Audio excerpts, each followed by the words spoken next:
Alright, it is Saturday, 6/15/2024. That is Saturn's Song by Fetbet. We are live, open phones. Numbers on the screen: 563-999-3664. The comment section's already lit. So let's go ahead and address those, and then we'll get to the news. And I have not yet completed all of Fallout, but I have managed to get through about 6 episodes so far. And in episode 5, I came across a scene, just one screenshot. And I realized with Amazon you can't capture it. So I had to photograph my screen from another computer, another phone. And it was like this little detail that they draw your attention to. I'm referring to the director, Jonathan Nolan. And it's this little spot of blood on a foosball character that looks exactly like Donald Trump. So I'm thinking, that's got to be something significant, and I dug into it, as you'll see. It has some very specific meaning to much of the narrative threads regarding the Biff Tannen Donald Trump psyop we've been talking about, the JFKification of DJT.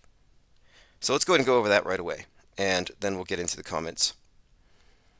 So if you're familiar with the show Fallout, another thing too, it's something of a Western. It takes place far in the future, but it's basically a Western.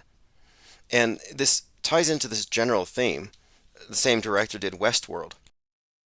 So Westworld burning and all the 2020 symbolism encoded into Season 3. Season 4, Westworld burning, ends with this Space Needle-like structure throughout. Western, Westworld burning. Just this commonality between these two. And of course his brother Christopher Nolan did Oppenheimer. So Oppenheimer and Fallout have this logical sequence there. But the more I'm looking at it, I'm seeing a number of increasing similarities, and the patterns are undeniable. So here, Season 1, Episode 5, here's the foosball character with a little spot of blood. And I'm like, that's very Trumpish. So let's go a little further into it, because I wasn't going to just say this is a potential Donald Trump predictive programming. I had to dig into the storyline. So I went back to take a look. And there's this character who finds out that their election over their Vault 33, is somewhat rigged. And the implication, without any spoilers, is that this character is something of a usurper, that there's been something of a quiet coup. And her name is Betty Pearson. Betty Pearson, so it's this female black president archetype, like we see in so many movies. I mean, remember in Civil War, they insisted that a black female soldier shoot Donald Trump. This is a recurring theme, and so this is very significant here. So you have this theory this theme of an election, and it's the character who discovers this suspects it's rigged. So you have this kind of echo there. But the name of the person I'm referring to, her name is Betty Pearson. Now, Betty Pearson was part of the cleanup crew over this room where a massacre had happened. This vault had been massacred. And on the foosball table, there was one spot of blood left after the cleanup. So there was a cleanup and a cover-up, which she's a part of. But she missed a spot. And that one spot that the overseer missed was the spot on the Trump guy's head. Now, it goes a little deeper, because her initials BP perfectly tie in with the broader storyline here that we've been uncovering. Specifically, B is the second letter, P is the 16th. So the 216. And if you remember, the whole storyline about this Trump thing, as per JL, has primarily been about this code has constantly referenced the 216th day of the year, which is 8/4. Now, most of you who are familiar with this are pretty well appraised of it, and I'm not making any predictions, and that was never really the point, but we're just looking at reoccurring numbers and symbols. And the 216 stood out to me in particular, because during the Super Bowl, there was this talk about Brock Purdy looking like Lee Harvey Oswald, which again reinforces this idea that Lee Harvey Oswald is on the loose. This has been a reoccurring theme, and we were just talking about the significance of John Hinckley and that attempted assassination of Reagan, and how that correlates to the appearance of Trump deranged Robert De Niro at the Trump trial. So these are not insignificant little bits of information. 216, speaking of the Super Bowl, because Brock Purdy, Barack, as JL pointed out, sounds like Barack. Another 216, BP. So again, this character has a BP, Betty Pearson, and then we have Brock Purdy, Lee Harvey Oswald reference. Now, The Weeknd, the singer of The Weeknd, was born on February 16th, or 216, which is not the same thing as the 216th day of the year, but it's highly significant as his real name is Abel, and for the last few years he's been presenting himself as having some kind of a head wound. And in fact, he did a Super Bowl halftime show. So there's this Super Bowl connection where he is basically walking around with a head wound. It's grotesque. It didn't make any sense, but in retrospect, it's starting to. My point again here is the Obama connection. The 216th day of the year is his birthday. And in A Man in Fool, it's clearly about Trump. Trump is the real estate magnate taking a fall, and the mayor who is responsible for bringing him down is quite obviously based on Obama. So again, it's not just a little spot of blood on somebody's head, but it ties into our political theater of the day with these other threads: stolen election, coup, and again, reoccurring symbols and numbers. All right, let's see here. Darth Penguin. Yeah, the Darth Vader penguin is a reference to Saturnday. Saturn is the day that Saturday is named for, and Darth Vader is an avatar of Saturn. He basically is a Saturn archetype, and the Death Star is a perfect representative of, or perfect twin of Mimas, Saturn's moon. So you have these Saturnian connections. Darth Vader, the skull face, uh, again, rules the night, fights Luke Skywalker. This is all just basically indoctrination into Mystery Babylon for the masses under the guise of harmless science fiction. But it's really not. The symbolism goes very, very deep, which is why I refer to this as Saturnday. I want to emphasize the astrotheological and, I guess, the the cryptopsies, symbolic or symbolism underpinning all of the supposedly secular aspects of our world, because it's all ultimately a cover. It's a mask for something deeper, which is what we are unmasking.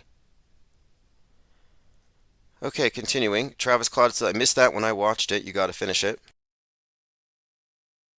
Yeah, I saw the blood spot in the perfect spot, and it caused me to rewatch the scene. And indeed, this is the interesting thing about it, is that the particular numbers or symbols are so pervasive and repetitive that this is beyond cherry picking. This isn't something you could manufacture. And this isn't, quote, synchromysticism. This is something else. And the 116, 611 stuff connected to the nuke and domestic violent extremists, it goes through everything. And the Nolans, Christopher and Jonathan Nolan, are perfect examples of all of this. We'll continue to unpack this and more, but let's go on. All right, sci-fi western movie magic, says Diana South. Yeah, it's a western for a reason. So Westeros burns, and the new Game of Thrones, Westeros is the Iron Kingdom or whatever, it burns at the end with the dragons. And it looks like radioactive fallout. Winter's coming, nuclear winter. This has been a recurring theme with all of these movies. Westeros burning, the crack in the ground opening up at the end of Stranger Things with hellfire falling from the sky. Then the Western, the Rust movie shooting, the Western theme is reoccurring here. And then, of course, Westworld is another Nolan. What does it all mean? Well, West is a key point here, and we really recognize this, I think, in 2022 with the Kanye West drama and his house burning. And this is not insignificant, nor is it random. We've been unpacking this stuff for some time. But again, the Western theme is what I've been pointing out here because Season 4 of Westworld certainly has this like Space Needle-like situation. It's like looks like a Space Needle. In fact, if you look at the Season 4 cover art, has a skull, and then on the inside you can see in it the reflection, or rather in the eye socket, you can actually see one of these Space Needle structures I'm referring to. So the fact that it ends like that, with some kind of EMP nuke-like event in a Seattle-like place, I mean, I would consider that to be a Seattle reference, is highly significant. And then you look at the end of this Fallout, which I haven't seen yet, But from what I've heard, and I've seen a screen capture, it looks like a Space Needle with the New Vegas. So I'm zooming in on the skull, and you can see the Space Needle structure. So what do they all have in common? West, nukes, and Seattle. A lot of Seattle. Okay, continuing. Not Shocked says, aren't those characters in Fallout called Bips? Sounds like Biff as well. Could be.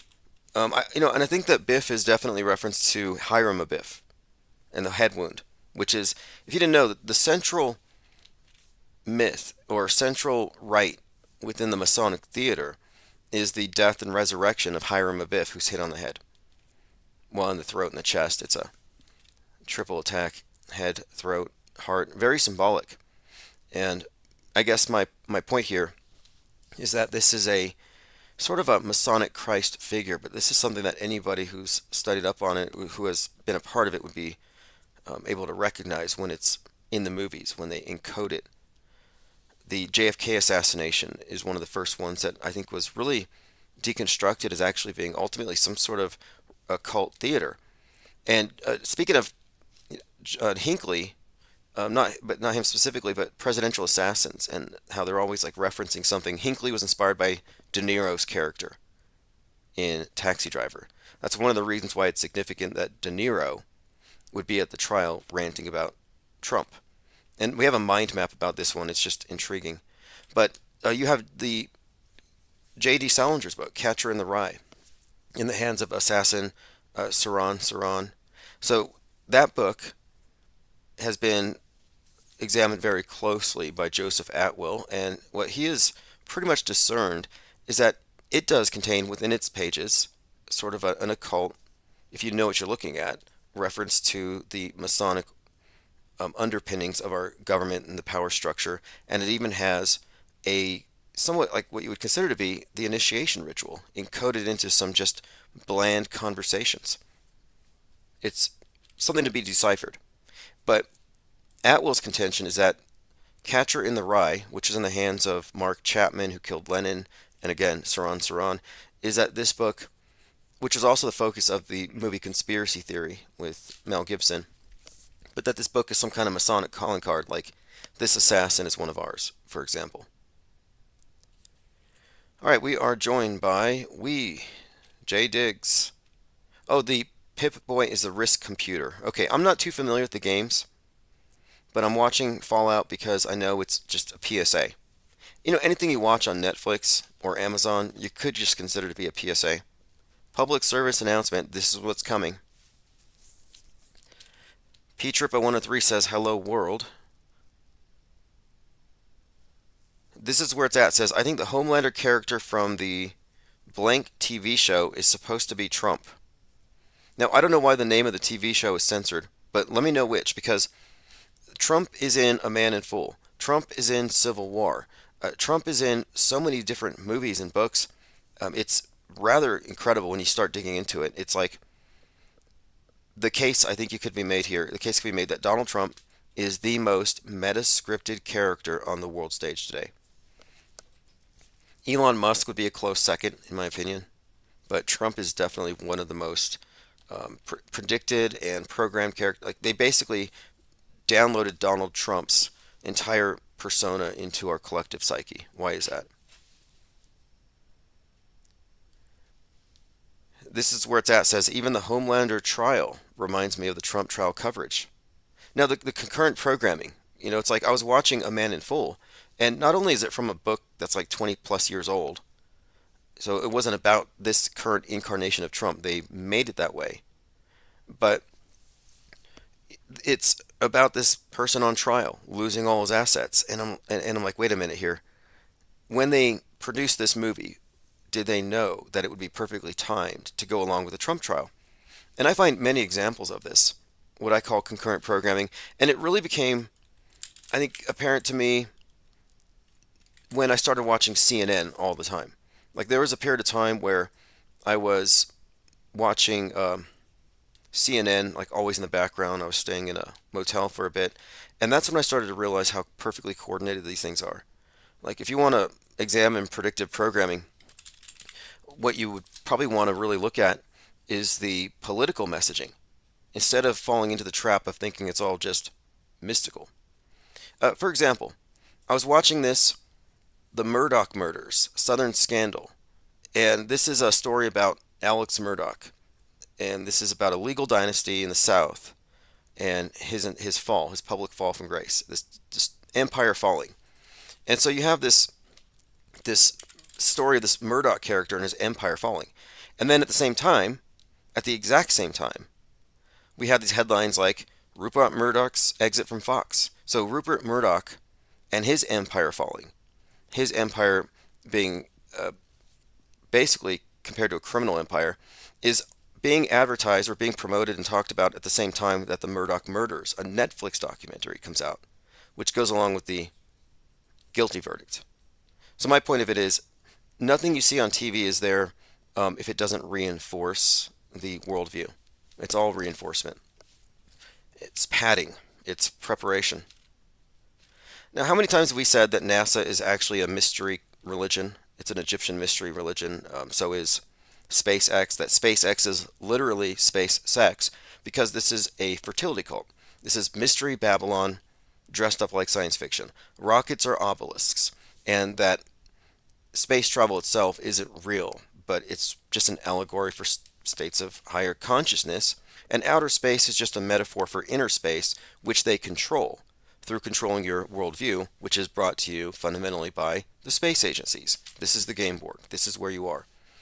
Now, beneath the exoteric explanation for it all, it's ultimately just a fertility cult. It's a worship of the. When I say that this concept, it's referring to worshiping nature, basically, and the generative powers of nature, active and passive. The obelisk representing the active, and so this mystery school is essentially a description of something where the outsiders get one view, but if you lift the veil, there's another layer to it. Well, most of you listening here already know that the space program fakes everything with terrible special effects.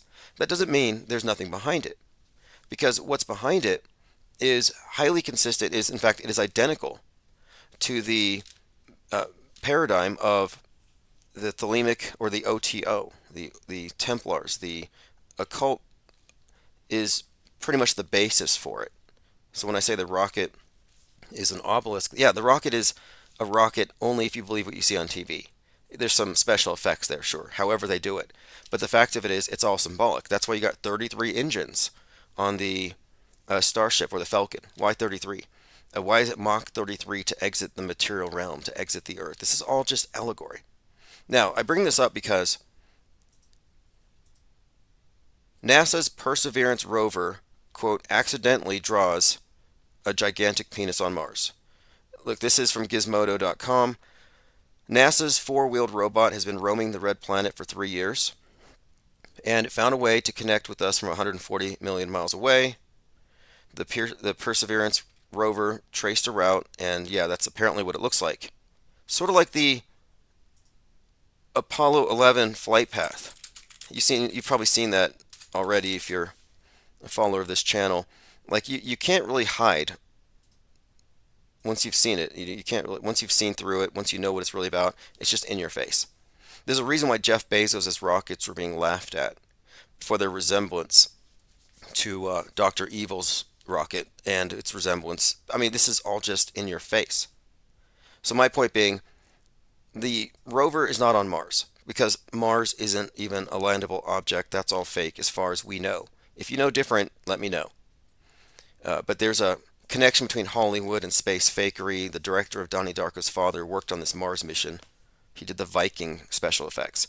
So the fact that it drew a big thing on Mars is just programming, and it's just really it's suggesting what they're really about. I mean, if you look into it, like this is all significant. There is a Game of Thrones logo on the face of Mars, and it's the House of Stark. Now, what does that mean? In addition to there being a Star Trek logo on Mars, and you have the SpaceX's Starship, all these tie-ins. But here's an interesting one. Game of Thrones, House of Stark, Iron Throne. Mars associated with iron. Now you have the name Stark, House of Stark, as in Tony Stark, Iron Man. And Robert Downey Jr. played Iron Man, and he claimed he based his Tony Stark on Elon Musk. And Elon Musk is the one who's taking us to Mars. And it gets even deeper with Musk's character, but what I'm pointing out here is the significance of iron to Mars and Iron Man, the colors Iron Man wears, and even the name Stark. Tony Stark, House of Stark, Iron Throne. None of this is coincidental. Just like the thing with the Darth Vader connection to Saturn. None of this is. I mean, we've already unpacked this stuff. We've been unpacking this stuff for years, but it's basically we live in a Disney universe. That's pretty much it. By the way, phones are open. I think if you're calling in, you want to get on queue, I'll be answering phones here in a moment. Number is 563-999-3664. Ted Stryker says, wow, Lucas is part of it all too. Yeah, any director that reaches certain prominence is 100% into it. And Luke, I mean, you got to rewatch the scene. The Mandela effect did get caught up on some misremembrance of Luke, I'm your father, no, I'm your father. That baffles them. Like, you're missing the point. Luke losing his sword hand, hanging from a cross, having it reattached in the battle between Skywalker and Dark Father, the Saturn reference, the ruler of night. This is Osiris and Set. This is the essential myth of the personification of night and day, which we're always seeing throughout all these various rituals and rites. And here it is, right in your face, presented in archetypes, and they don't bother to tell you. And that's why I say space isn't really about going to some distant place. It's about selling you on, one, space communism. And I'm not using the term communism as loosely as the alt-right does. It's not code for Jews or anything. When I say communism, I'm talking about a system of governance that really has nothing to do with individual property rights or an open system. It's a closed system, is what I'm talking about, like a fiefdom or a commune where you don't leave because your value is as a member of the group. And the idea of space communism really goes back to the Russian rocket pioneers. It's a really good book on the subject. Well, I wouldn't call it good, but it tells you the story. It's called Red Star. And this novel published in 1908 about a communist society on Mars pretty much tells the story of what the space agencies are doing. So this Russian scientist and revolutionary goes to Mars and he checks out their system and says, this is how we need to do it on Earth. And what I've been saying is that they want to convince us of a specific way to live that is, quote, sustainable, that is perfect, no MAGA hats, no guns. You can see the idea here, idealism. Get you to accept something that requires that you destroy what you have. And they've been building this narrative for some time. Even in 2017, pre-lockdowns, Bezos was out there saying, in order to preserve liberty and freedom, you're going to have to go to space because Earth is going to require a authoritarian government.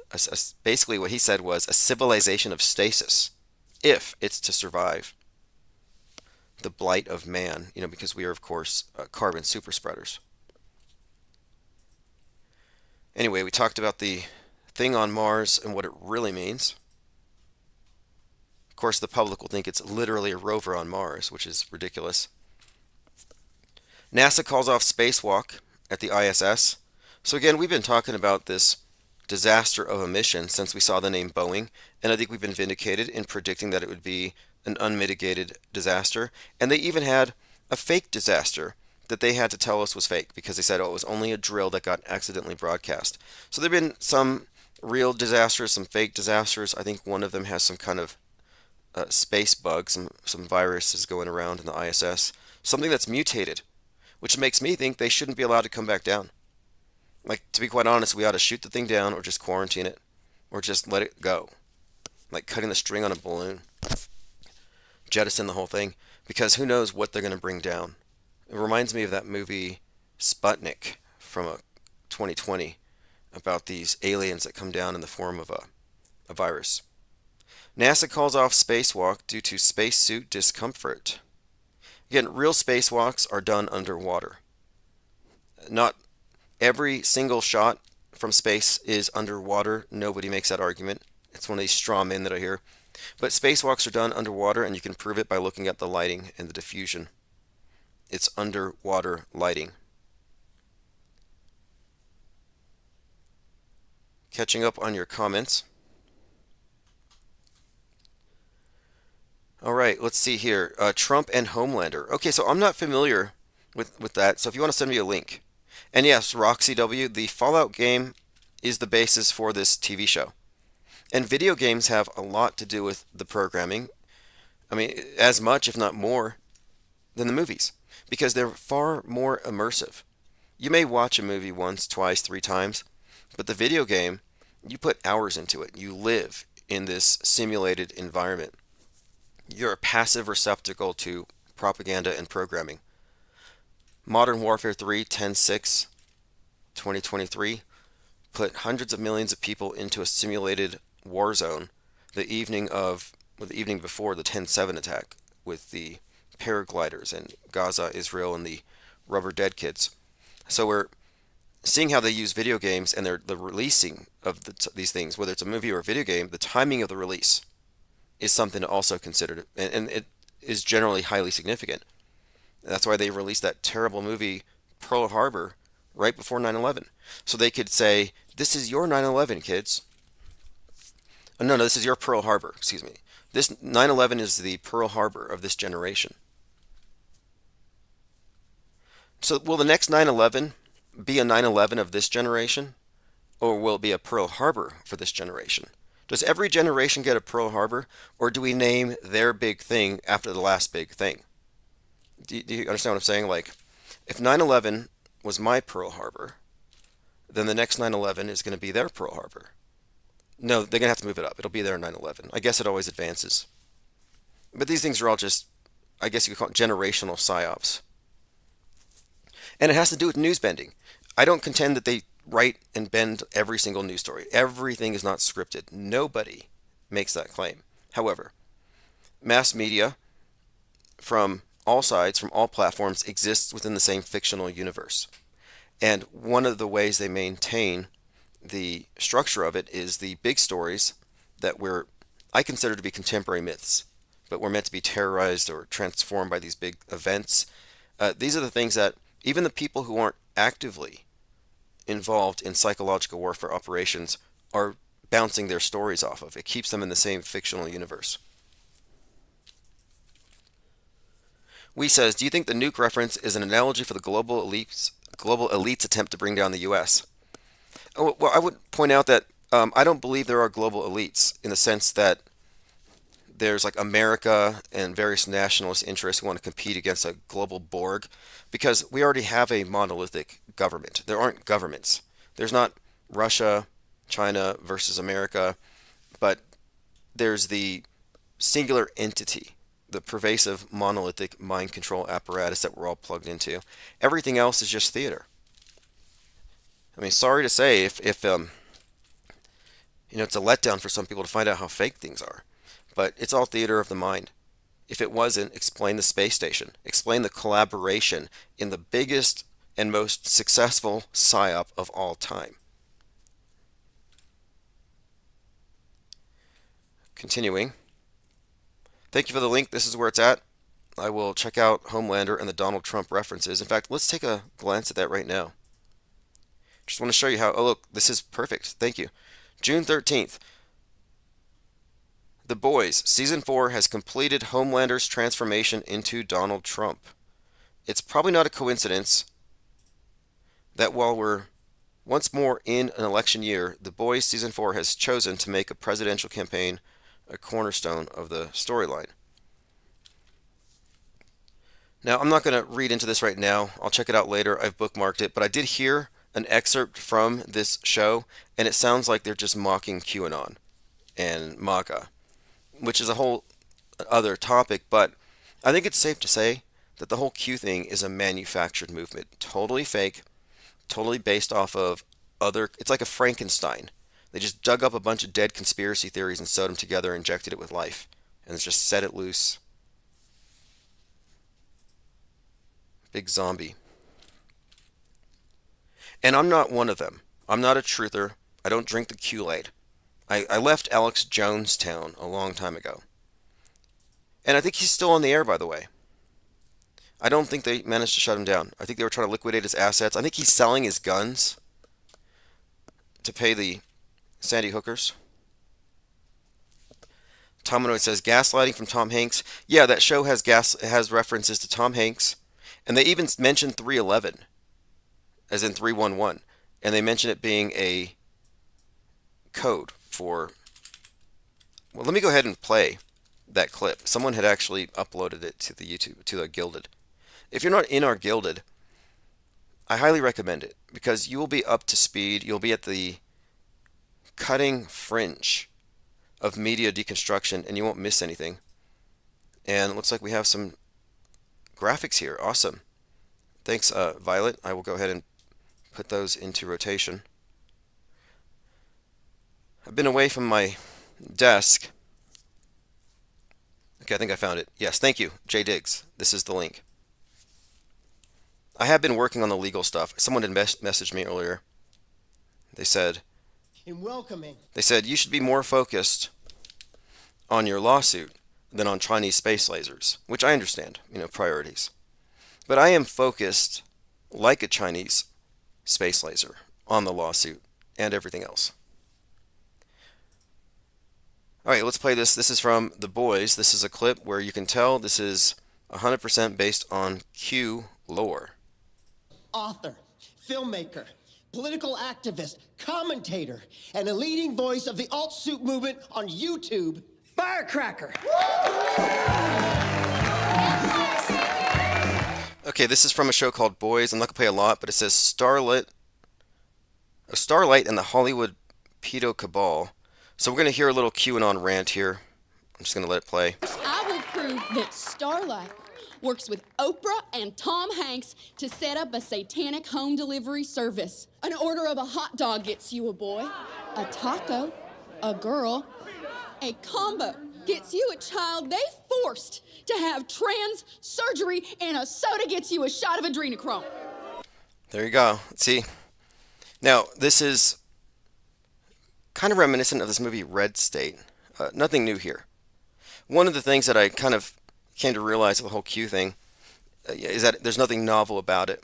They quite literally just dug up all kinds of stuff that was just better left in the past, and they just patched it all together. There's nothing original in it. Although we are witnessing, I think, something incredible with it. We're watching the emergence of a new belief system, a new religion, and all the batshittery that goes with it. I mean, we're watching people invest their social capital, but also embrace this anti-intellectual, just fanatical, mystic, hopium-based worldview. It's pretty destructive, I think, and alienating for those who are a part of it. But they're still there, trusting the plan, reading into Trump's every word. And I think it's notable, again, that Trump is in no way disconnected from it. He has plausible deniability. People pretend he doesn't know who the Q is or the whole operation. But the whole thing is basically run out of some kind of department that was specifically tasked not just with like partisan getting right-wingers to vote conspiracy theory, but creating the illusion of the domestic equivalent of the Taliban, like the MAGA ban. Again, MAGA ban, Q, all of this is just a major government construct. Deep State, Great Satan, same thing. Incels are the jihadi holy warriors of the far right. And the more I dig into it, the more I see that QAnon radicals, Quran radicals, same thing. One is domestic, one is external. And the MAGA ban refers to the traditional trad right values that go so far as to say we need to reverse the Civil Rights Act and get women out of education and jobs and keep them in the kitchen making babies. Like, these are just caricatures they put out there, but they're there. All right, again, this is just for another issue on the ISS. They will not be swimming, they will not be scuba diving because they're having issues with the space suits. Do you remember that time someone almost drowned in space? Like, oh, the helmet was filling up with water. And I think they said it was from the air conditioning unit. It's like, no, I don't think that was the case. NASA shelves routine spacewalks due to Leaky helmet. Yes. Water and a thin layer cover the helmet's inner surface. Yes, we have it here. Helmet completely filled with water. NASA halted routine spacewalks, and this is in 2022, after the ESA's astronaut Matthias Maurer noticed a higher than normal buildup of water. The helmet filled with water and almost drowned him. Okay. Could be fake. I happen to think it might have been a scuba diving incident. And I would like to get a scuba diver, someone who's familiar with night diving, on the line. We've talked to pilots. We can find a scuba diver. I want a scuba diver who has done any kind of night dives, looking at manta rays or whatever you're doing. Um, they they would have to, I think, compare what they've seen with the ISS and what it looks like on spacewalks. And I think if we had an expert do that, they would say, well, that looks like it's underwater. Because when you shine a light underwater, it doesn't look like it does if you're just shining it out into the air or in space. So why does space look like it's underwater on spacewalks? Again, that's how they fake it. One of their old tricks, which they may phase out. Maybe they're moving into something else where they won't need water. They shouldn't. It's kind of it's meant to be an analogous environment to train in, if that makes sense, which I don't think it does. I don't know why space would correlate with water. But there have been so many instances where you can see the astronauts in the reflections in their helmets are surrounded by scuba divers. And that's because the astronaut suits, while they may be used for scuba diving, they don't have fins. Because again, it's all part of the illusion. Okay, Alex Jones ordered to hand over his guns and his $2.8 million Texas ranch. Jones, this is from the Daily Beast, and the Daily Beast is just, they're purely an anti-conspiracy theorist outlet. And the issue with this is that I'm anti-conspiracy theorist, but the mainstream is also conspiracy theorist. So you got conspiracy theorists and counter-conspiracy theorists, but one is news and the other one has the negative branding. But they're equally grounded in subjectivity and personal bias and logical fallacies. So kettle, pot. But my point being, the Daily Beast is there to really chastise the people who don't go mainstream, demonize them. So here's what they wrote. They're grave dancing. Jones is finding out the hard way you can't push a conspiracy theory that claims mass shooting victims were actors to your highly susceptible audience of right-wing gun nuts. He's been on the hook for $1.5 billion. They should have done 1.6. After he lost a libel lawsuit against Sandy Hook families, on Friday he was ordered to sell his personal assets, including his ranch, his guns. He may be on the hook for his broadcast network free speech systems. Now, I want to point out the timing of this is highly suspect. Steve Bannon going to jail in the first, Trump about to go to jail, Jones losing everything. You see there's a theme here. In fact, let me bring this up. Because Donald Trump is having his sentencing on 7/11. And I was looking at a comment by a deleted user. And this may be relevant because 7/11, 77, here we go. American Airlines Flight 77, which hit the 70-foot.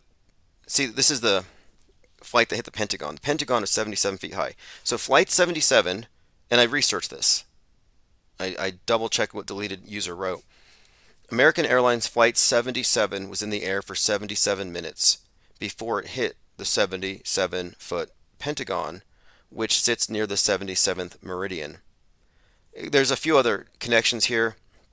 I believe there was even wasn't there some footage from a 7-Eleven nearby? But whatever it is, the 7/7 thing is just all over 9/11. And this Trump thing is another 9/11 that's coming around the bend here. And as we approach 7/11, it just looks like one of these ominous numbers, dates. And even though it sounds crazy, we didn't do it. I didn't write the news. I don't program the masses with weird bits of scripting and narrative and occult numerology to steer them towards certain conclusions. Like, I'm not part of this. I'm only examining it. Okay, continuing here. If you're looking on the screen, this is a Penguinati by Cubstar, made with a program called, and I'll share a link, it's called Luma Dream Machine. Text to vid or text to image. Another reason why you might want to hang out in our servers is that we're, like I said, cutting fringe. We're always finding the best new programs and software that we can use to advance our cause here. And yes, this is something that not only does it do text to video, but it creates consistent images. So we're getting to the point where the animated storyboard I'm working on might actually end up being the very method for turning it into a movie eventually. I'm just waiting for everything to catch up. I may not have to use a physical animator. Minds.com/Infinite Plane Society if you want to follow any of these notes. Here's another thing I took note of. It's a ebook. An ebook called How to Think Like Lao Tzu, Descartes, Nietzsche, Plato, and More. Philosophers' Mental Models. And here's an excerpt. This was marketed to me via email.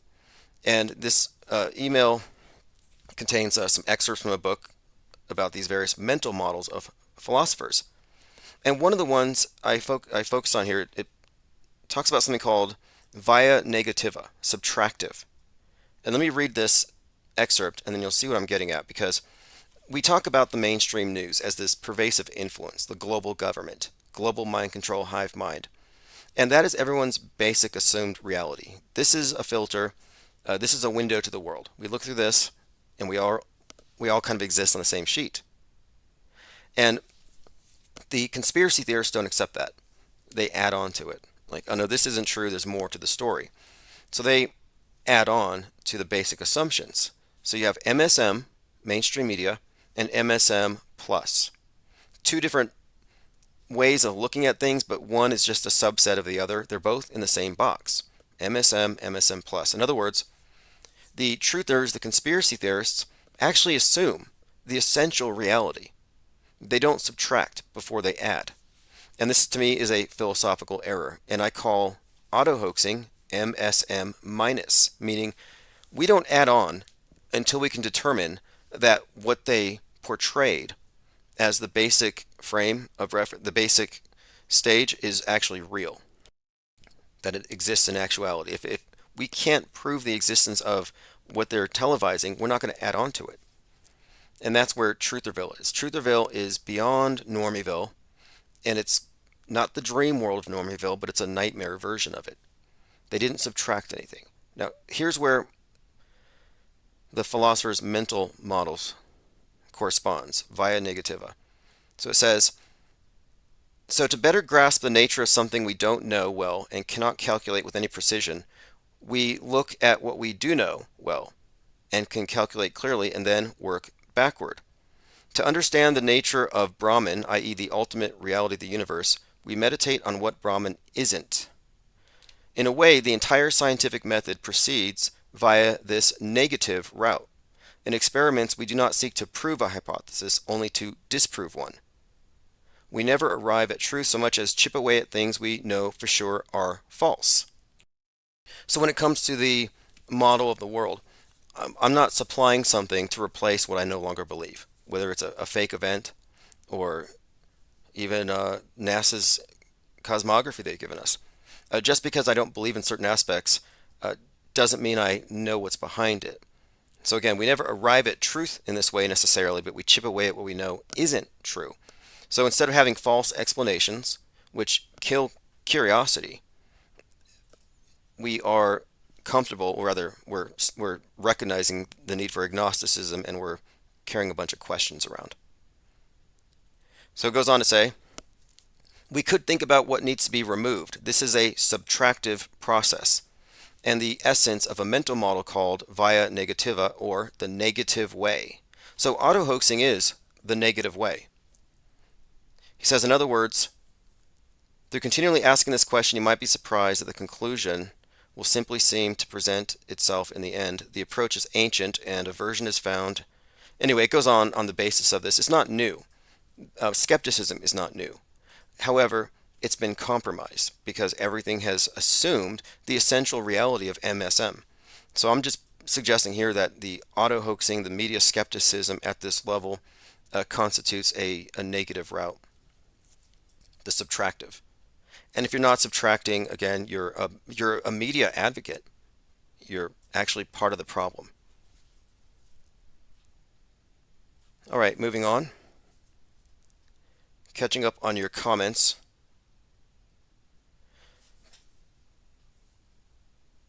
Okay, Mango says, Alex Jones is living it up, having a good time. Hey Tim, what was going on that night you did the late night stream? Oh, I've been working on the legal stuff. In fact, I am in the process of adding another John Doe to the site. Basically, John Doe is what you do when you don't know who it is, and I don't know who at YouTube's legal department worked with Goldfinch, and I'm going to attempt to bring that person into the courtroom, unless they're in some way willing to bring an end to this thing before it goes much further. Jay Digg says, in James Cameron's The Abyss, the undersea crew uses a spacesuit-looking dive suits filled with some form of liquid oxygen so they could breathe longer. Then they discovered the underwater aliens. So the Abyss is interesting because the name, Ghosts in the Abyss, is what he was filming on 9/11. And my contention here is that the Abyss is a reference to Revelation 9/11. And this again ties into what? The thing that takes down the Titanic, the thing that takes down the West, of which the Titanic is a metaphor. And when Cameron was in the Abyss at the wrecked Titanic on 9/11, his vessel was called the Deep Sea Challenger. So you have the Deep Sea Challenger in the Abyss, which would correspond to Revelation 9/11's Apollyon, or Abaddon, the destroyer, Terminator. And then his movie Terminator is reiterating all of the same. That the destroyer that took down the Titanic, and this is all metaphorical, the iceberg Titanic equals the nuke hitting the West. It's just a way of telling the story to us in advance, time and time again. And again, to the synchromystics out there, if you're still under that misunderstanding, you have to recognize that James Cameron's movie Terminator has predictive programming for 9/11. His movie Titanic does. And then, of course, on 9/11, he's at the Titanic. This is all part of a contiguous psyop. There's no room for coincidences or unplanned synchronicities that man isn't responsible for. No, this is the nature of newsbending, where they merge reality with fiction. Speaking of which, let me show you this. This is perfect. This is something I've been waiting to find. I like when I find people comparing the astronauts' hair to parabolic flights. But here's another example. This is a commercial where you have simulated zero-G moving around the hair of the actresses on the set, and it looks exactly like what you see on the space station. And I want to point out that in the new space station movie called ISS, the female astronauts all had their hair slicked and tied back. No loose hairs, because I knew I was watching. But this to me is pretty revealing. And if you still think that Karen Nyberg, who is part of the Expedition 36 crew on ISS, if you still think she was washing her hair in space and it wasn't CGI, you're a fool. Bon and Viv Spike Seltzer has 0 grams of sugar. It's light and refreshing, perfect to drink by any ocean.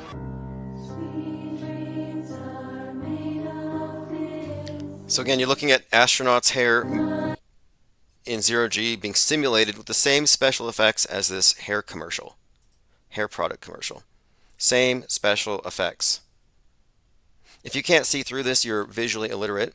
If you can see through it, but you can't consciously recognize it, that you've been deceived, you're experiencing something of a cognitive dissonance or a total break from reality, which is fine, because everybody else did it too. You know that question of like, if all your friends jumped off a bridge, would you? A way of chastising people for following peer pressure. Well, we have our answer. The answer is yes. Pretty much it's yes. Everybody believes, everybody goes along with the same bad programming, and they stick with consensus. Nobody challenges it. It's a weakness to not confront this evidence objectively and consider you might be wrong. It's an insecurity, I guess. You're afraid. I mean, what are they afraid of losing? Like, I'm not afraid of being proven wrong. I've been waiting for something to move to somehow score a point for their side. But no, they have not presented a realistic terror attack, no realistic war footage. It's always video game stuff being mixed in with it. It's rubber dead people, hyper realistic simulation training dolls. It's always theater, it's scripting. We have not seen any compelling images of the Earth from space. It just seems to get faker and faker as we become increasingly adept at discerning real from fake. But the masses who are just low information believers are 100% susceptible to this.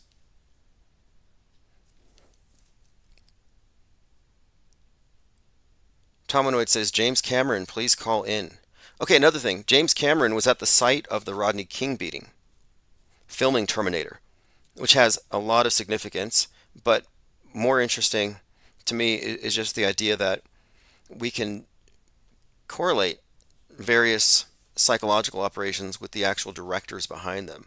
And I have a lot of reason to think that James Cameron directed the Rodney King psyop. I think that Spike Lee directed the George Floyd psyop. Synchromorpheus has really, I think, pointed out accurately that Jordan Peele directed the Jordan Neely psyop.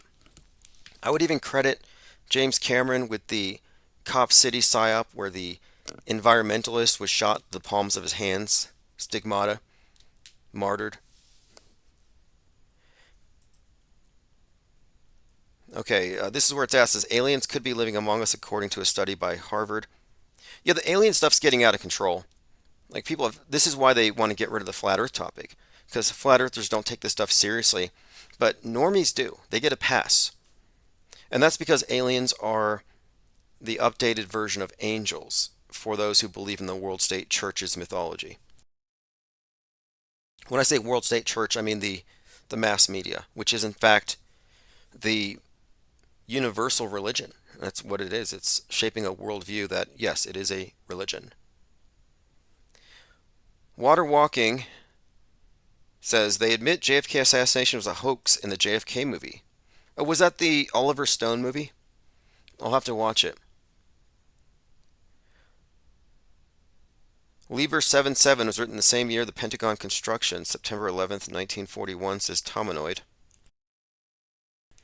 Lieber 77, that's Aleister Crowley's book where he says, do what thou wilt shall be the whole of the law. Do what thou wilt was on a hoodie that Jay-Z was wearing. And then I started paying attention a little more to these celebrities. So I'm like, okay, they're not just throwing around random stuff. And this isn't stuff that anybody would know, unless they were somewhat versed in the occult. And, Jay-Z is often shown with the Illuminati hand signs. In fact, somebody accused me of doing too many hand signs on my videos. Let me find that quote here, that comment. Tim, this is from Peter Pumpkin Eater 69. He says, Tim sure shows a lot of hand signs in his vids. What are you supposed to do with your hands? Should I wear mittens? Should I put on I don't know, straight jacket? It's like, you're damned if you do, damned if you don't. It's a catch-22. They find something anyway. But anything you do with your hands is just suspect. But it's like, well, show me which hand sign did I do and what does it mean? It's a valid question. But this one here, Jay-Z doing the triangle, what is that? I looked into it. In fact, I have a book called, I think it was something about, I have a stack of occult books I picked up at this pagan event last autumn. I had this one called The Witch's Shield, and it's all about their protection symbols, etc. And it turns out that making the triangle and looking through it and taking a step forward, this is a typical thing. You can find images of Aleister Crowley doing this, and they call it the triangle of manifestation. The triangle of manifestation. So if he's doing it by the book, this is some kind of a right to send one's will into the universe. And he's projecting a pentagram through the triangle. If he's doing it by the book. I mean, I don't know what's in his head, but that's what I would think based on his do as thou wilt And then, of course, he is friend. Isn't Jay-Z friends with Marina Abramovich, Spirit Cooker?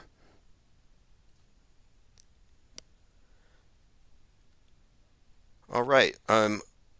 Checking the phones. If you want to call in, it is 563-999-3664. Upside Down Guy has gifted 20 shiny new blue wrenches. So you're now a recipient of the Blue Wrench, which means member of the Blue Wrench Lodge. You'll have access to exclusive video content. And by the way, I have been storyboarding some ideas out because I think it's important that we use every advantage available to us, and video is something that has more impact than just audio, especially with new people, or if you're trying to make a deeper impact into this highly visual realm. So I have a few ideas for, and this Penguinati on the screen, this one Cubstar rendered, I'm going to use Luma for some of the graphics, but I have a lot of ideas for shorts, like 1 minute video, that I want to do meta script shorts. Some of these things are just too intense to not isolate and put out there separate from a long 2 hour live stream. Like this connection between Robert De Niro, Taxi Driver, Hinckley, Don Corleone, Donald Trump, the Machete movie, the JFK assassination, all tied into this one appearance.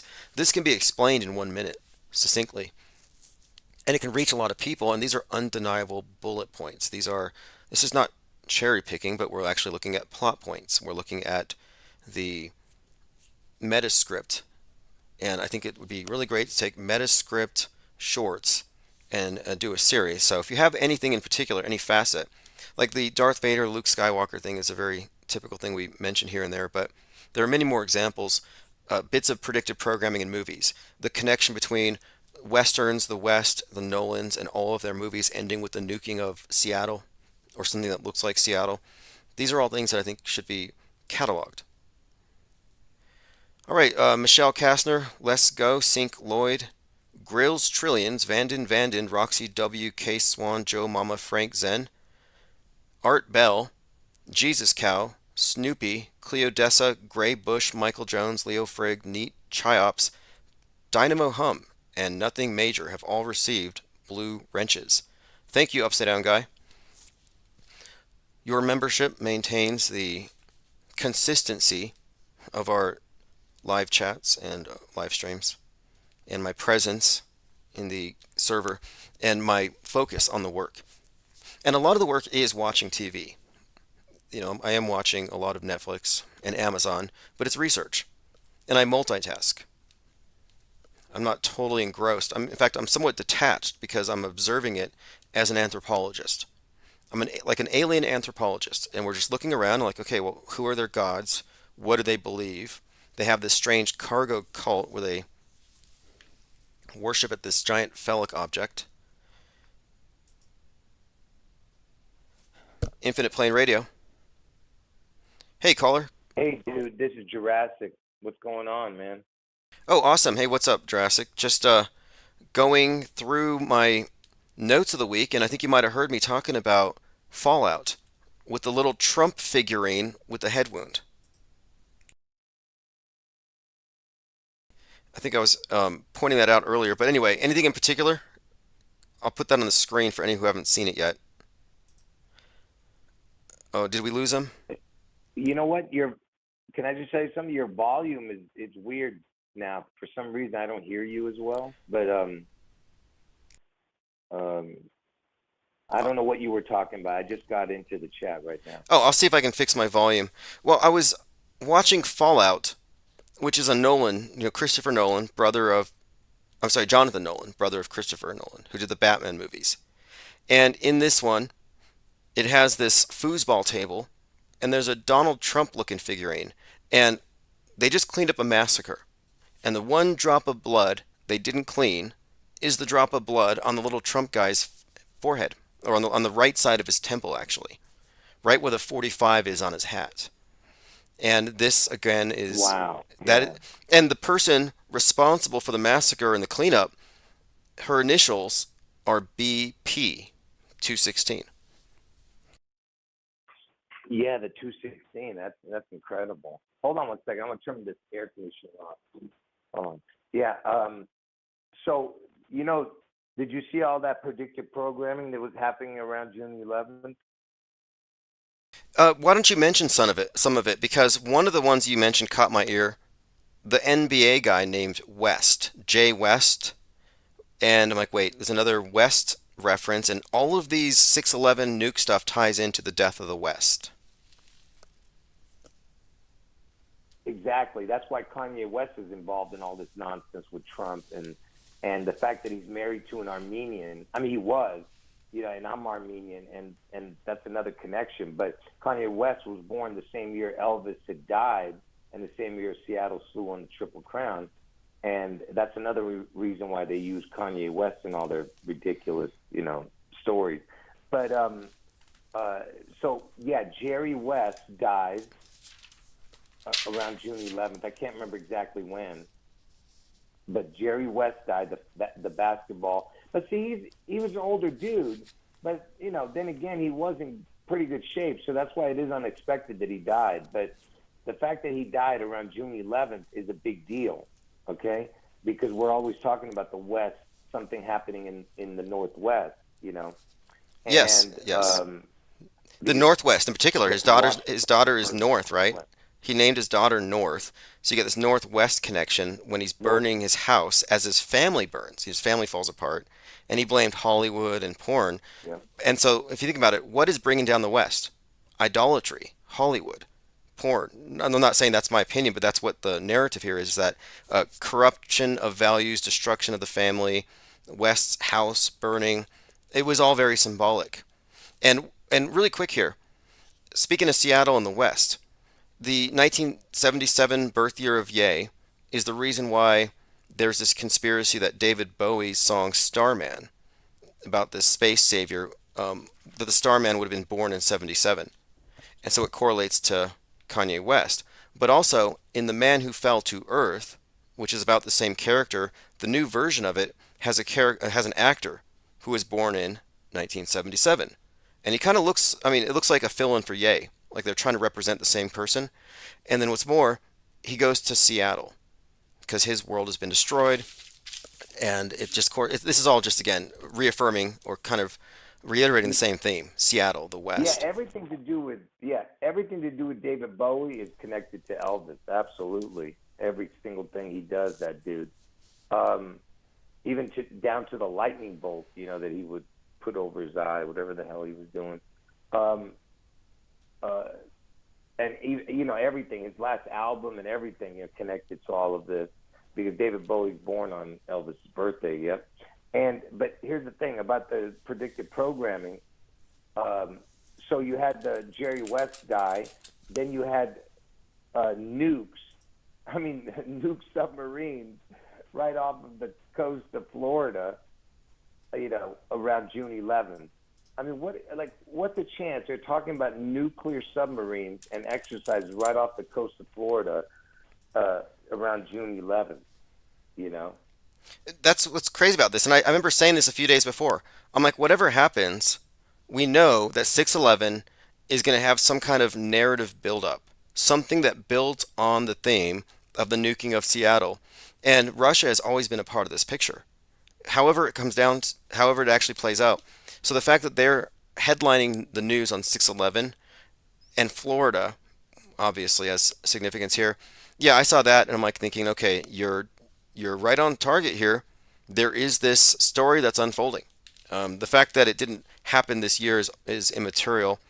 I'd entertain the notion that maybe 6/14, Trump's birthday, Obama's birthday, but whatever the case, it's undeniable that they're just packing in all these various Did you see? plot points. Did you hear? I'm sorry that I interrupted you, but did you hear that Seattle nuke thing that I told you on that Wano Saban? Did you play that for your audience?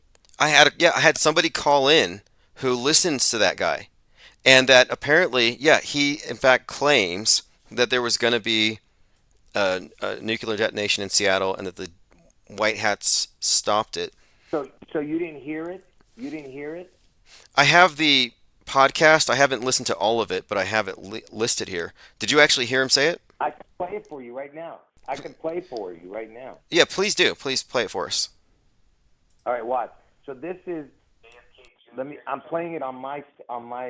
It's on my channel right now. But it was that guy speaking on that person's channel, and it was on some dude's channel on Rumble. His name is Jean-Claude Mystic something. I don't know what the hell. But some dude, Juan O'Savin, was on it, and he's like the main guy with the Q movement crap. And can you just real quick before I play it, who is this Juan O'Savin as far as you know?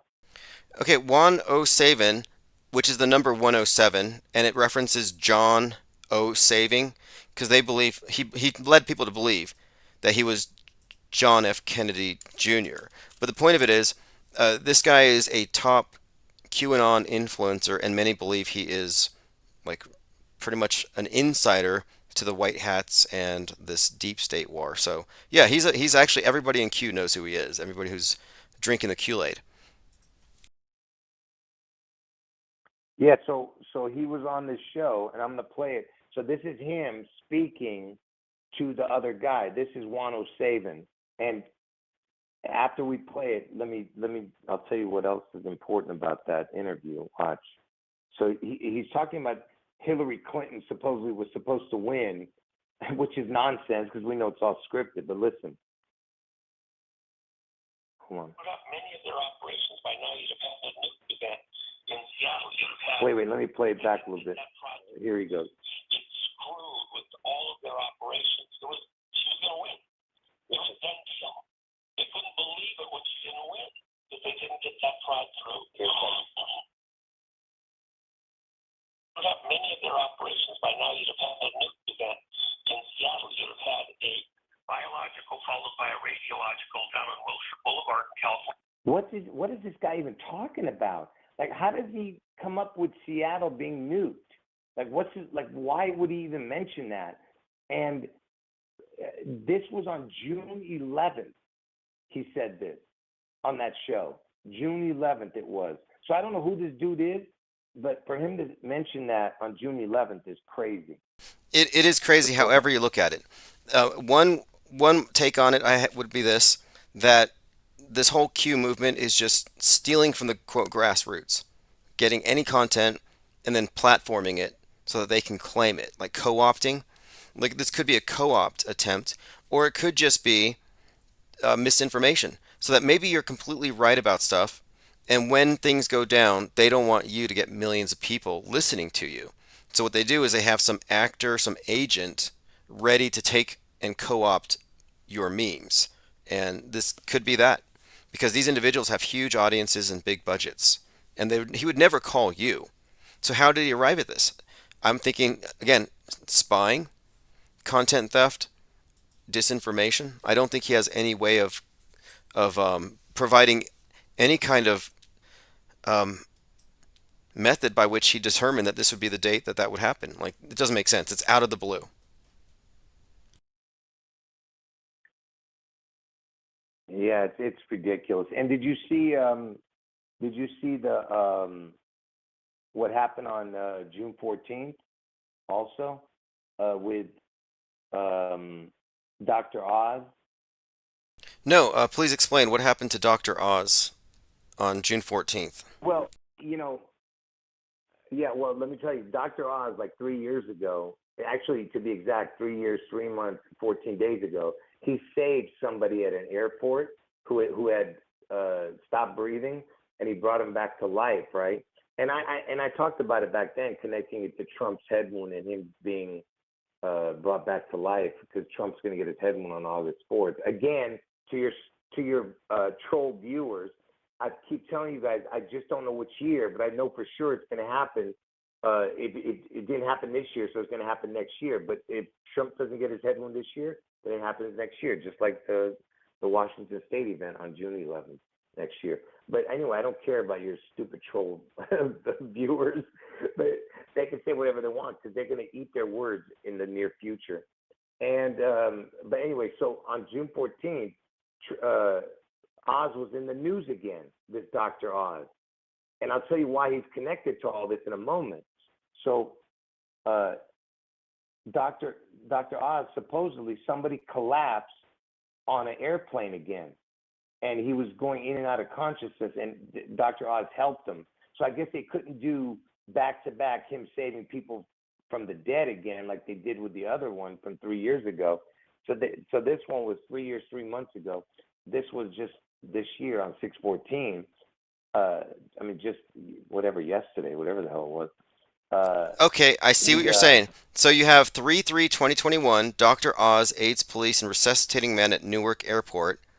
And then just on 6/14, Dr. Oz involved in mid-flight emergency leaps into action on the JetBlue flight and helped a fellow passenger who was in and out of consciousness. Okay, okay. Dr. Oz, I see this. Okay. Go on. Okay, so let me tell you why Dr. Oz is so important to this puzzle. Because Dr. Oz is connected to both my predictions. So he does it on Trump's birthday, again, like connect. And this dude, Dr. Oz, he's born on June 11th, and he's born in Ohio. So I told you that Trump's going to get his head wound in Ohio, and the June 11th event is the Washington State event, you know.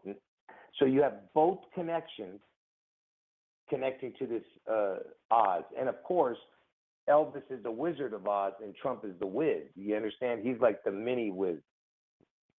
Elvis is the real wizard. Oh, yeah, let me ask something else too. Yeah. So Oz, right?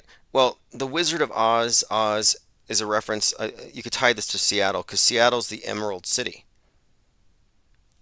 Right. So you have this other connection, 611, Exactly. and then Seattle is called the Emerald City. And I first came across this reference back when I was watching the 11/3 stuff, and I'd seen this music video called "Let's Start World War III," which was released on 3/11 by this group called World Order, and it not only shows this yellow brick road in Seattle, and it takes place in Seattle, but the singers in this band, World Order, Let's Start World War III, pretend to be Trump, and they pantomime an assassination. They all fall onto their backs into the snow. So that's that video I'm referencing. Let's Start World War III. Again, Seattle, Emerald City references, and Trump head wound stuff. Right. I remember that video. I showed that a few times. Right. It's some Asian group, right? Yes, yes. I think they're Japanese actually. And I thought, yeah, Let's Start Yeah. World War III. They're Japanese, and it's called World Order. Right. Right. One of your viewers is asking me about Bo Pointy. I don't know who that is. Who is Bo Pointy? I don't understand. That's a. But it's got the I'm looking him up. I don't know who that is, but I guess he's referencing the initials being BP. I don't know the significance of it, but maybe he'll add some information in the chat. yeah. All right. I thought okay. I don't know what that was, but interesting that his name is upside down because upside down equals the word Washington. Anyway. Well, this is all look. This is all really intriguing. The fact that here's the thing, people want to be dismissive of it, but I'm looking at Fallout. I see the blood spot on the Trump person, and it immediately connects to the 216.8.4 code, the Obama reference, and the coup and all this stuff. It's all tied into it, but based on this one little clue. So there's an entire aggregate of symbols and themes that are always featured together. These aren't just cherry-picked little points that you're going from here to here to here. It's actually pretty consistent. And not only is it consistent, but we can predict the predictive programming. You should not have been able to say, "Hey, watch on 6/11, something in the narrative is going to advance this theme of Seattle getting nuked or America getting nuked." We shouldn't have been able to say something would happen, and then of course Russia shows up and does their drills. So it's predictable, predictive programming. How can we say this is anything but some kind That's of? a great catch. That's a great catch with that Fallout. That's a great catch because I think I actually saw that and I don't even remember that part. Sometimes these Yeah. things are so fast. I mean, it's like you look away for a second and you might miss something meaningful that maybe consciously has no meaning. Right. But that's the nature of the programming. You can't look away for a Right. second. And and every time someone says 614, they're also saying 84. Do you know why? No. 6 times 14 equals 84. Oh, okay. Okay. Okay, let me ask you That's something really quick here that's then. why. Okay, so Donald Trump is going to be, I guess, yeah, the 11, on 7/11, Donald Trump will be sentenced. So 7/11, 77. Do you have any additional ideas about that date in particular that have any significance, or that particular number? Well, 7/11 is 6 months. I'm sorry, 7/11 is 6 months, 11 days into the year, plus what you just said. 7 times 11 is 77. So it's exactly the Seattle Slew date when Seattle Slew won the Triple Crown the same year Elvis died, 6/11/77. Okay, fascinating, fascinating. Look, and on the screen I have something for those who haven't seen this, and I think Isabel referenced this. So David Bowie's album Ziggy Stardust, and this all ties into Starman, ties into Elvis. He's beneath the sign that says K West, and this is 5 years before Kanye West was born. And the song 5 Years contains a prophecy about the birth of the Savior, the man, the Starman, which I think is Mr. Satan, which is Elvis. But this is a prophecy that Rolling Stones wrote about. So the K West has been a kind of a clue for some time. And all of this ties into everything else because David Bowie's entire world stage persona tracked with the emergence of the space age, space oddity, space odyssey. But anyway, this is just more examples. And again, he's like carrying forward a lot of the symbols that Elvis was representing. There's this connection. That's why the dates, that's why the recurring symbols, they're telling the same story, even post Elvis, through other avatars, you could say. Can, can you type this in and read it what it's about? Type in David Bowie Resurrection on 84th Street. David Bowie Resurrection on 84th Street. Okay. I'm late seven. This is okay. What is this exactly? Is this a song? Is this an album? I'm seeing a lot of I, stuff for it. I think it's an I think it's an album or something. I don't know what it is, or it's a concert tour. But what kind of craziness is that? Resurrection on 84th Street. Yeah, I see it. It's like it's I an saw album. that before years ago. I think it's a live album. But yeah, that's actually a thing. Resurrection on 84th Street. You can buy it on Amazon. I had not come across this before. I mean, Fascinating. yeah, I've shown that before years ago. But just ask yourself, what is that? Like, what the hell? A resurrection on 84th Street? And I'm telling you, Trump's going to be resurrected, and he's going to get his head wound on 8/4. Oh, let me You add know? one more thing to this. 8/4, as you pointed out, is the 216th day of the year, which is 6 cubed. 6 times 6 times 6, 216. But Pythagoras said that 216 is the phoenix cycle. So Elvis, Phoenix, death, resurrection, all connected to that date.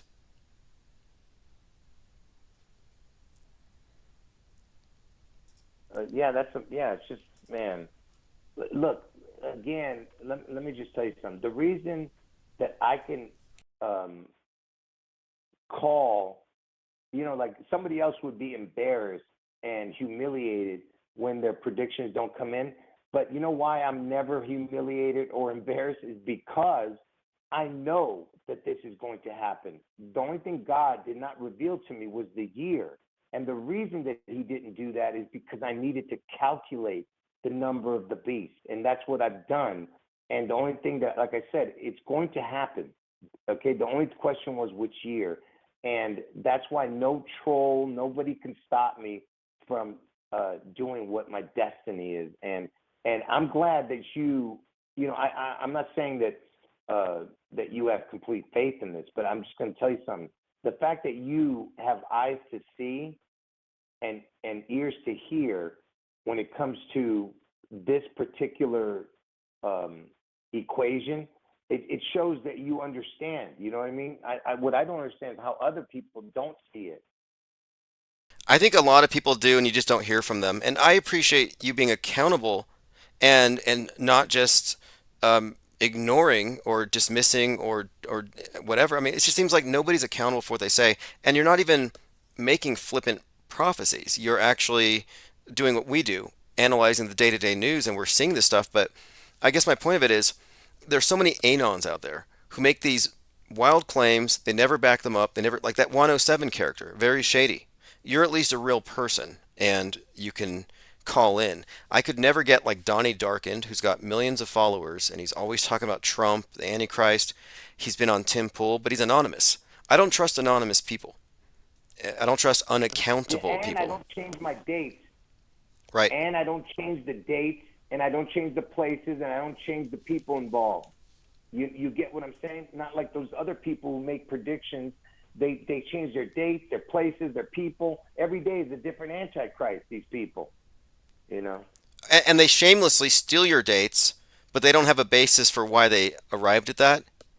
And they try to Yep. co-opt it. There's a number of individuals I could point to who do this, and they all have Patreon accounts, big followers, big Q people, and every year they jump on 61184 and they never bring you on their platform. And if Yeah. they really believed or really understood this, they would want this information conveyed to their subscribers. But no, they're part of this.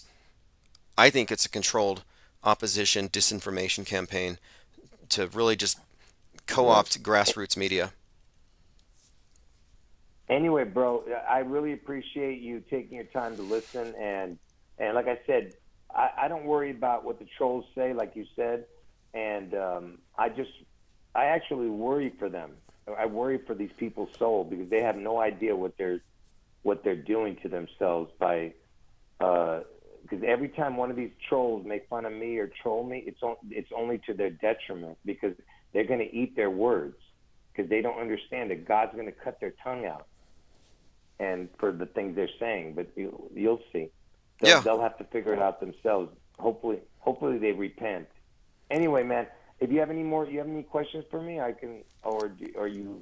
Are we Actually, done with I this? think I have another caller online, but I appreciate you calling in. I'm happy for the follow up, and I'll continue to follow your streams as I always do. I always find the information valuable, and I don't know the future. I don't know Just, what's happening, but just one something's last happened. thing. Yeah, go ahead. I'm sorry, just one last thing. Just one last thing. To any of your viewers who really appreciate what I'm doing, I really appreciate them.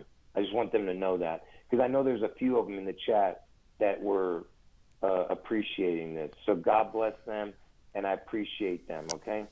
All right. Anyway, take care, bro. I appreciate you giving me the time. Yeah, thank you. Call back anytime. All right, everyone. That All right, is bro. Jurassic Liars, and I have another caller.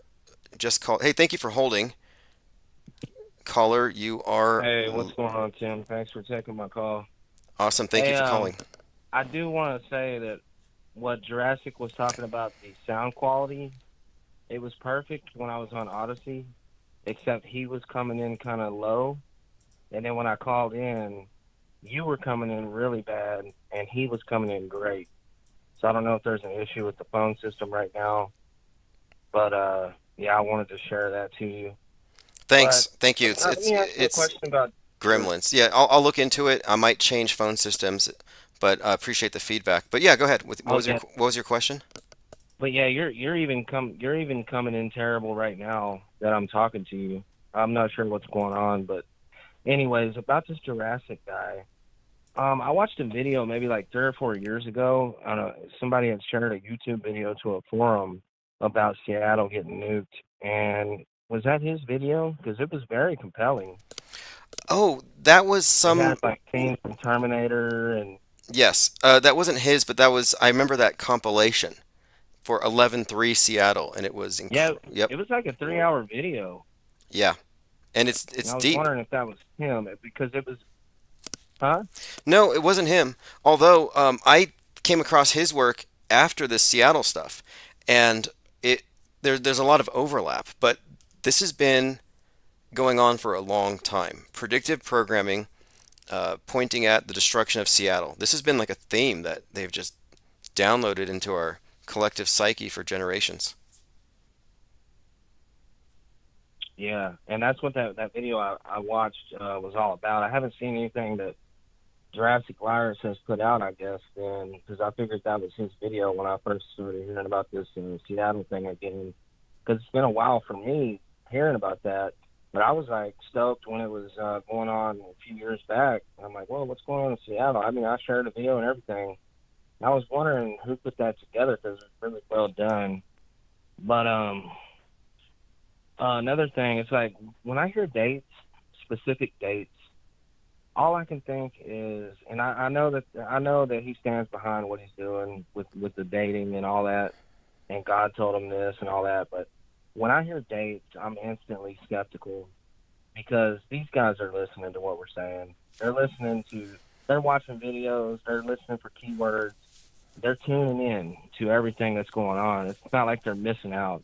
So if someone pinpoints a date accurately or inaccurately, they're going to change their plans or they're going to do something else. It's not going to be on a date. And like everything I've noticed, it never happens when there's a named date. You know, I'm not saying nothing is going to happen in Seattle, but when you put a date on it like that, it's definitely not going to happen in my opinion. Well, on that, Uh, when 11/3/2019 came around, there were 3,000 of us on a live stream, and we were watching Seattle. We were watching live 24/7 CCTV of the Space Needle, of the Century Stadium, because we were saying Seattle's going to be ground zero for this worldwide event, reboot of civilization. And these are all keywords that we saw in all kinds of predictive programming. Well, then nothing happened except for a Space Needle and turkey burned, which is kind of weird.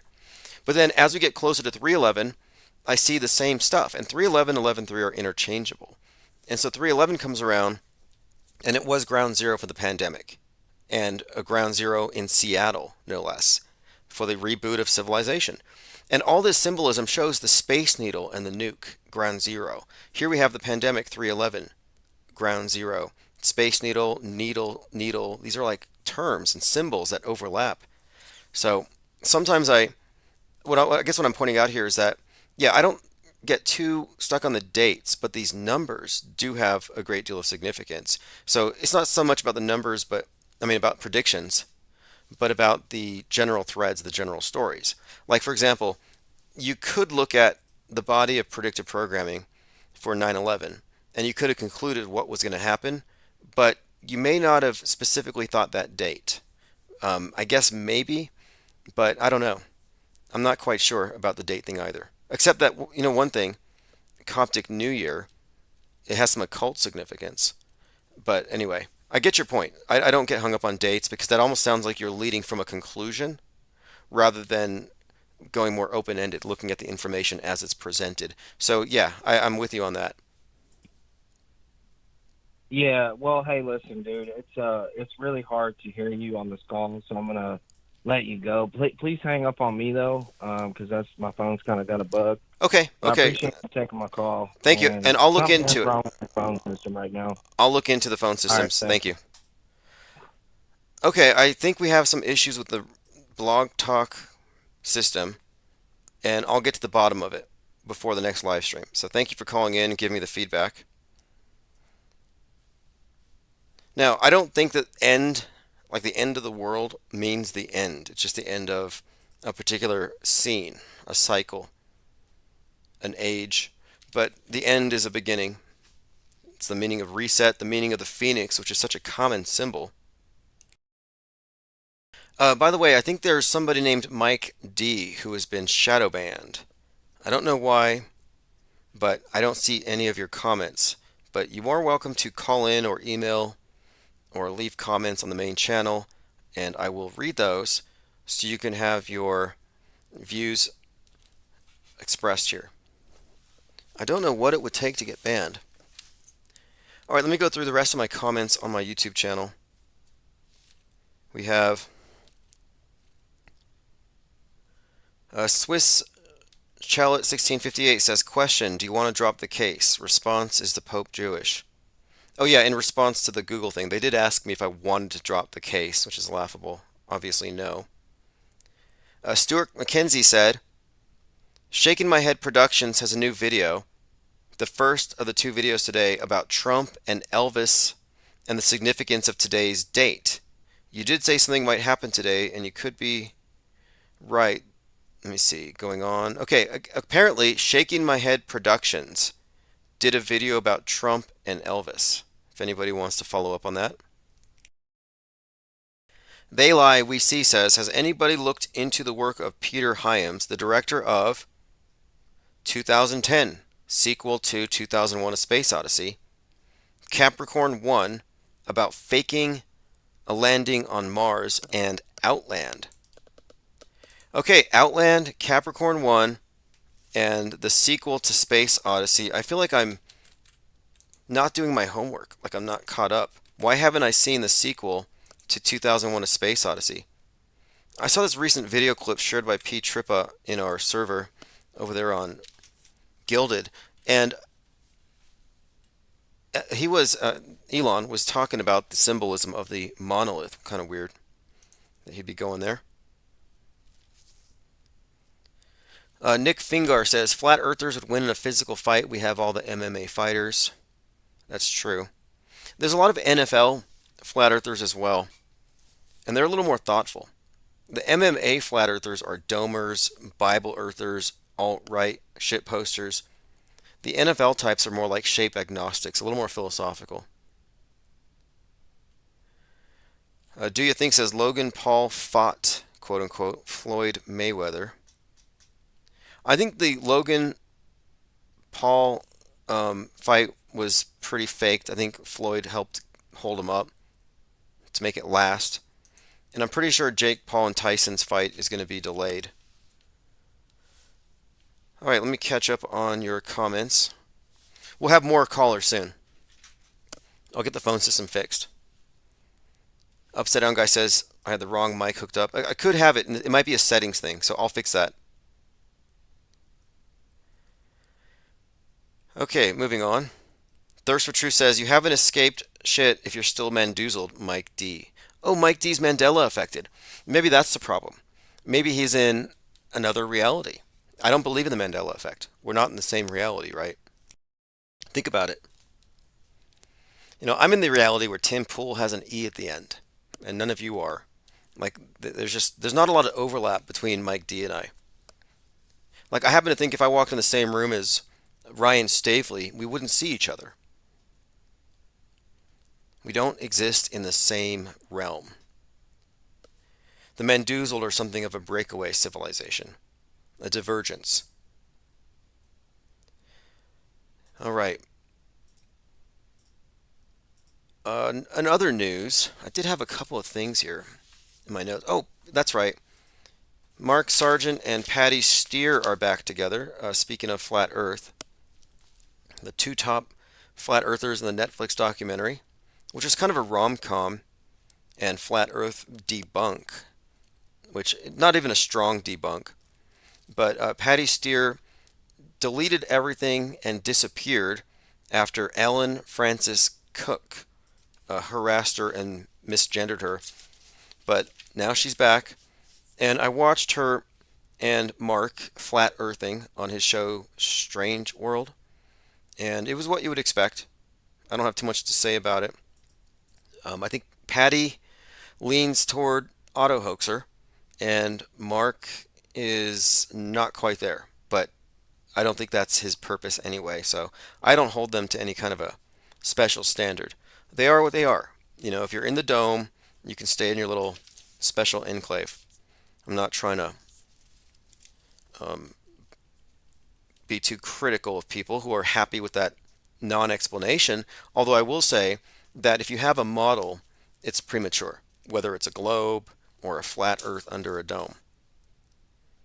Let's see what else we have here.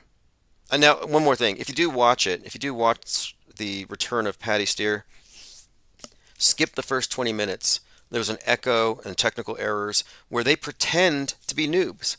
It's the strangest thing. They pretend like they've never live streamed before. You know, she did like 2,000 interviews. This is like Stranger Things episode 655, and they can't figure out the audio. It's meant to be, I don't know, comic relief, or I have this theory that maybe she was nervous about coming back. And so Mark was like, well, let's just make it really bad at the beginning so everything else that follows is good by comparison. It might have been a strategic failure. But anyway, I look forward to seeing what kind of content they bring forth. And I heard a rumor that Jaren may be going to Antarctica to observe the 24-hour sun. So I look forward to that as well. Maybe he can do an ISS transit while he's there.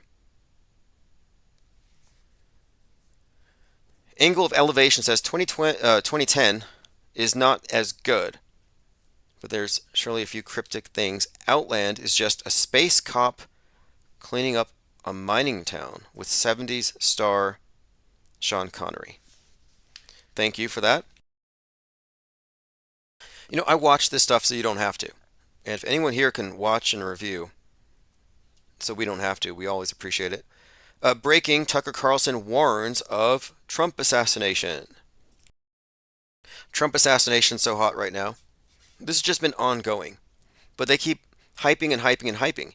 And if you recall, Tucker said to Joe Rogan, and Rogan, of course, just nodded his head and did not refute it, suggested that Alex Jones is a prophet. Well, he was somewhat accurate in mentioning Osama pre 9/11. And so these are insiders. They're given talking points so they can claim to be prophets. This is part of the predictive programming. So when they're talking about this JFK-like event to come, they're speaking as operatives who are disseminating certain memes, certain talking points. More indication that it's going to happen. Thirst for Truth says, are they going to have their FE reality show finally debut? I guess that the Netflix show was it. The Netflix show. Which was a very selective interpretation of the phenomenon of the whole crowd. And I think it was meant to outgroup and create this misperception that anybody questioning NASA is, lonely, looking for community. And I think that was the main angle. If you watched Behind the Curve, which is an insulting title, it just basically says these misfits need a place to hang out, and it's not about the shape of the world, it's about feeling special together because they're misfits. Which isn't really the case. If you're raising the flat earth question, it's really a matter of skepticism and epistemology.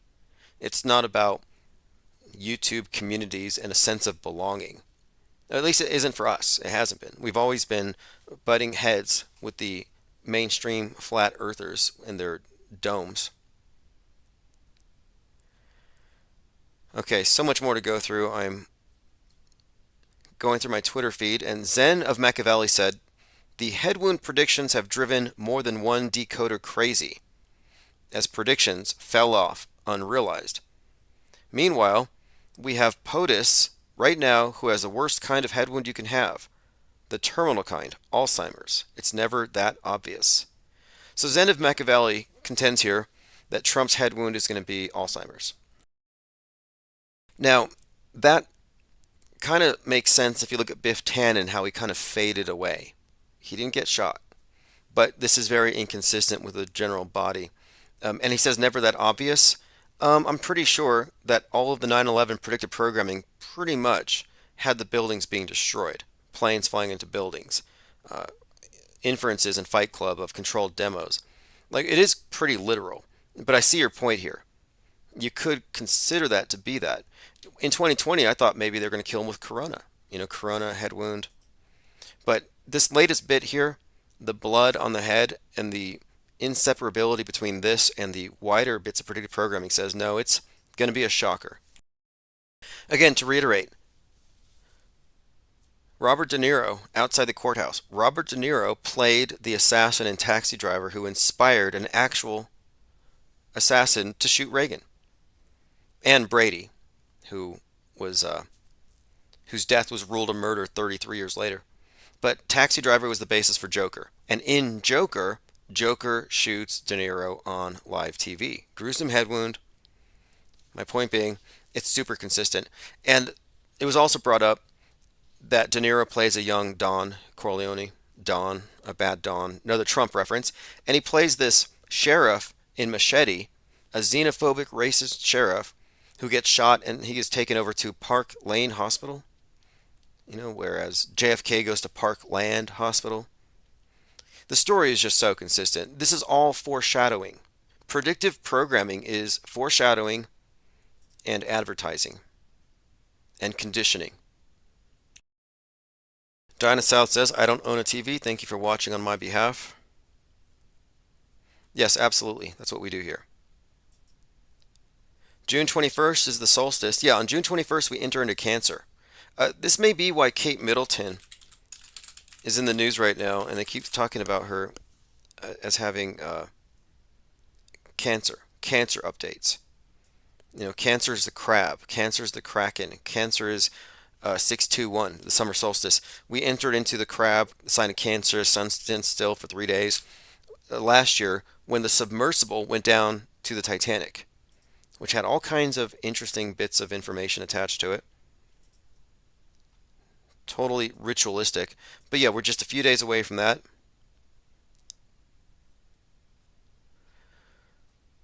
All right, let's continue. Lauren Michaels is a metascriptor, says elephant tusks.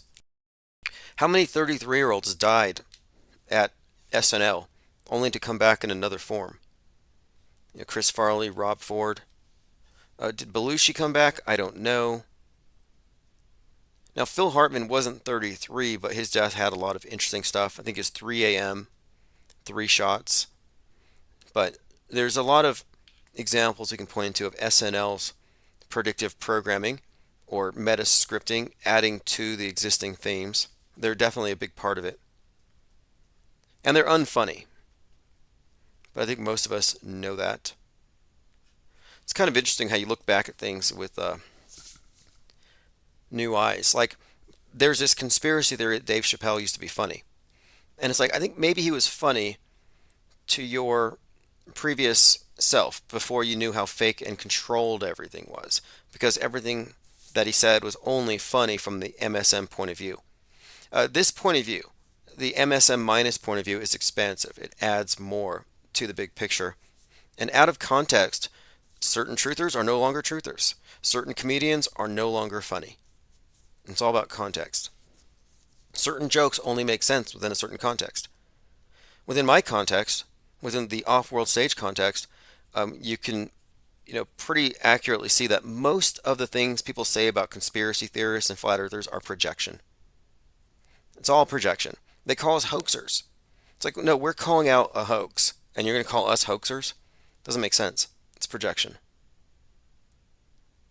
Dewis in Paris says, wonder who Norm Macdonald will come back as. Hopefully they give him a pass because he was actually funny. Yeah, he was, or is. Now, didn't Norm Macdonald have some significant... Now, this is interesting. Norm Macdonald had the head injury when he died. They said something, if you recall, it was really kind of cryptic. But they were like, his head was banging on the bed or had been banged on the floor. There was something about his death that had to do with possibly... Let's see if I can find it. And then you had this comedian. Here, I think I found it. There are so many headlines here. But anyway, my point of it is there was some significance here. There was a lot of comedians and head wounds. You had that comedian who fell and hit her head. What was her name? The comedian who says something like, Jesus loves me best. And she fell and hit her head on the floor. Jesus loves me the most. Heather McDonald. Now, this is interesting, and this ties into Norm Macdonald. So Heather McDonald falls and hits her head in front of everybody. Head wound. You hear her head hit the floor. Anyone here care to guess the birthday of Heather McDonald? 6/14, Donald Trump's birthday. So Heather McDonald, famously known for hitting her head, has Trump's birthday. Norm Macdonald's death had some kind of connection with his head hitting something. I got to find some articles about this. I'll look into it. But anyway, these are just two examples of McDonald or Donald and this name constantly being associated with a hit on the head. Water says, Tim, you sound good. You're just louder when people call in. They're not as loud as you. Okay, I'll have to find a better phone system. I have a few ideas. See, I'm routing Blog Talk Radio through Google Voice. So perhaps I need to route it through Skype, but this is stuff for me to figure out. Oh, it was Bob Saget. Okay, Bob Saget was another comedian. Okay, we had all these comedians dying. He was the one who hit his head. And before he did, yeah, he fell and struck the back of his head. Before he did, he even foreshadowed it, if you recall. Strange stuff. Fatal fractures, head trauma. But there were a lot of comedians at the time. Heather was another one. There's this theme.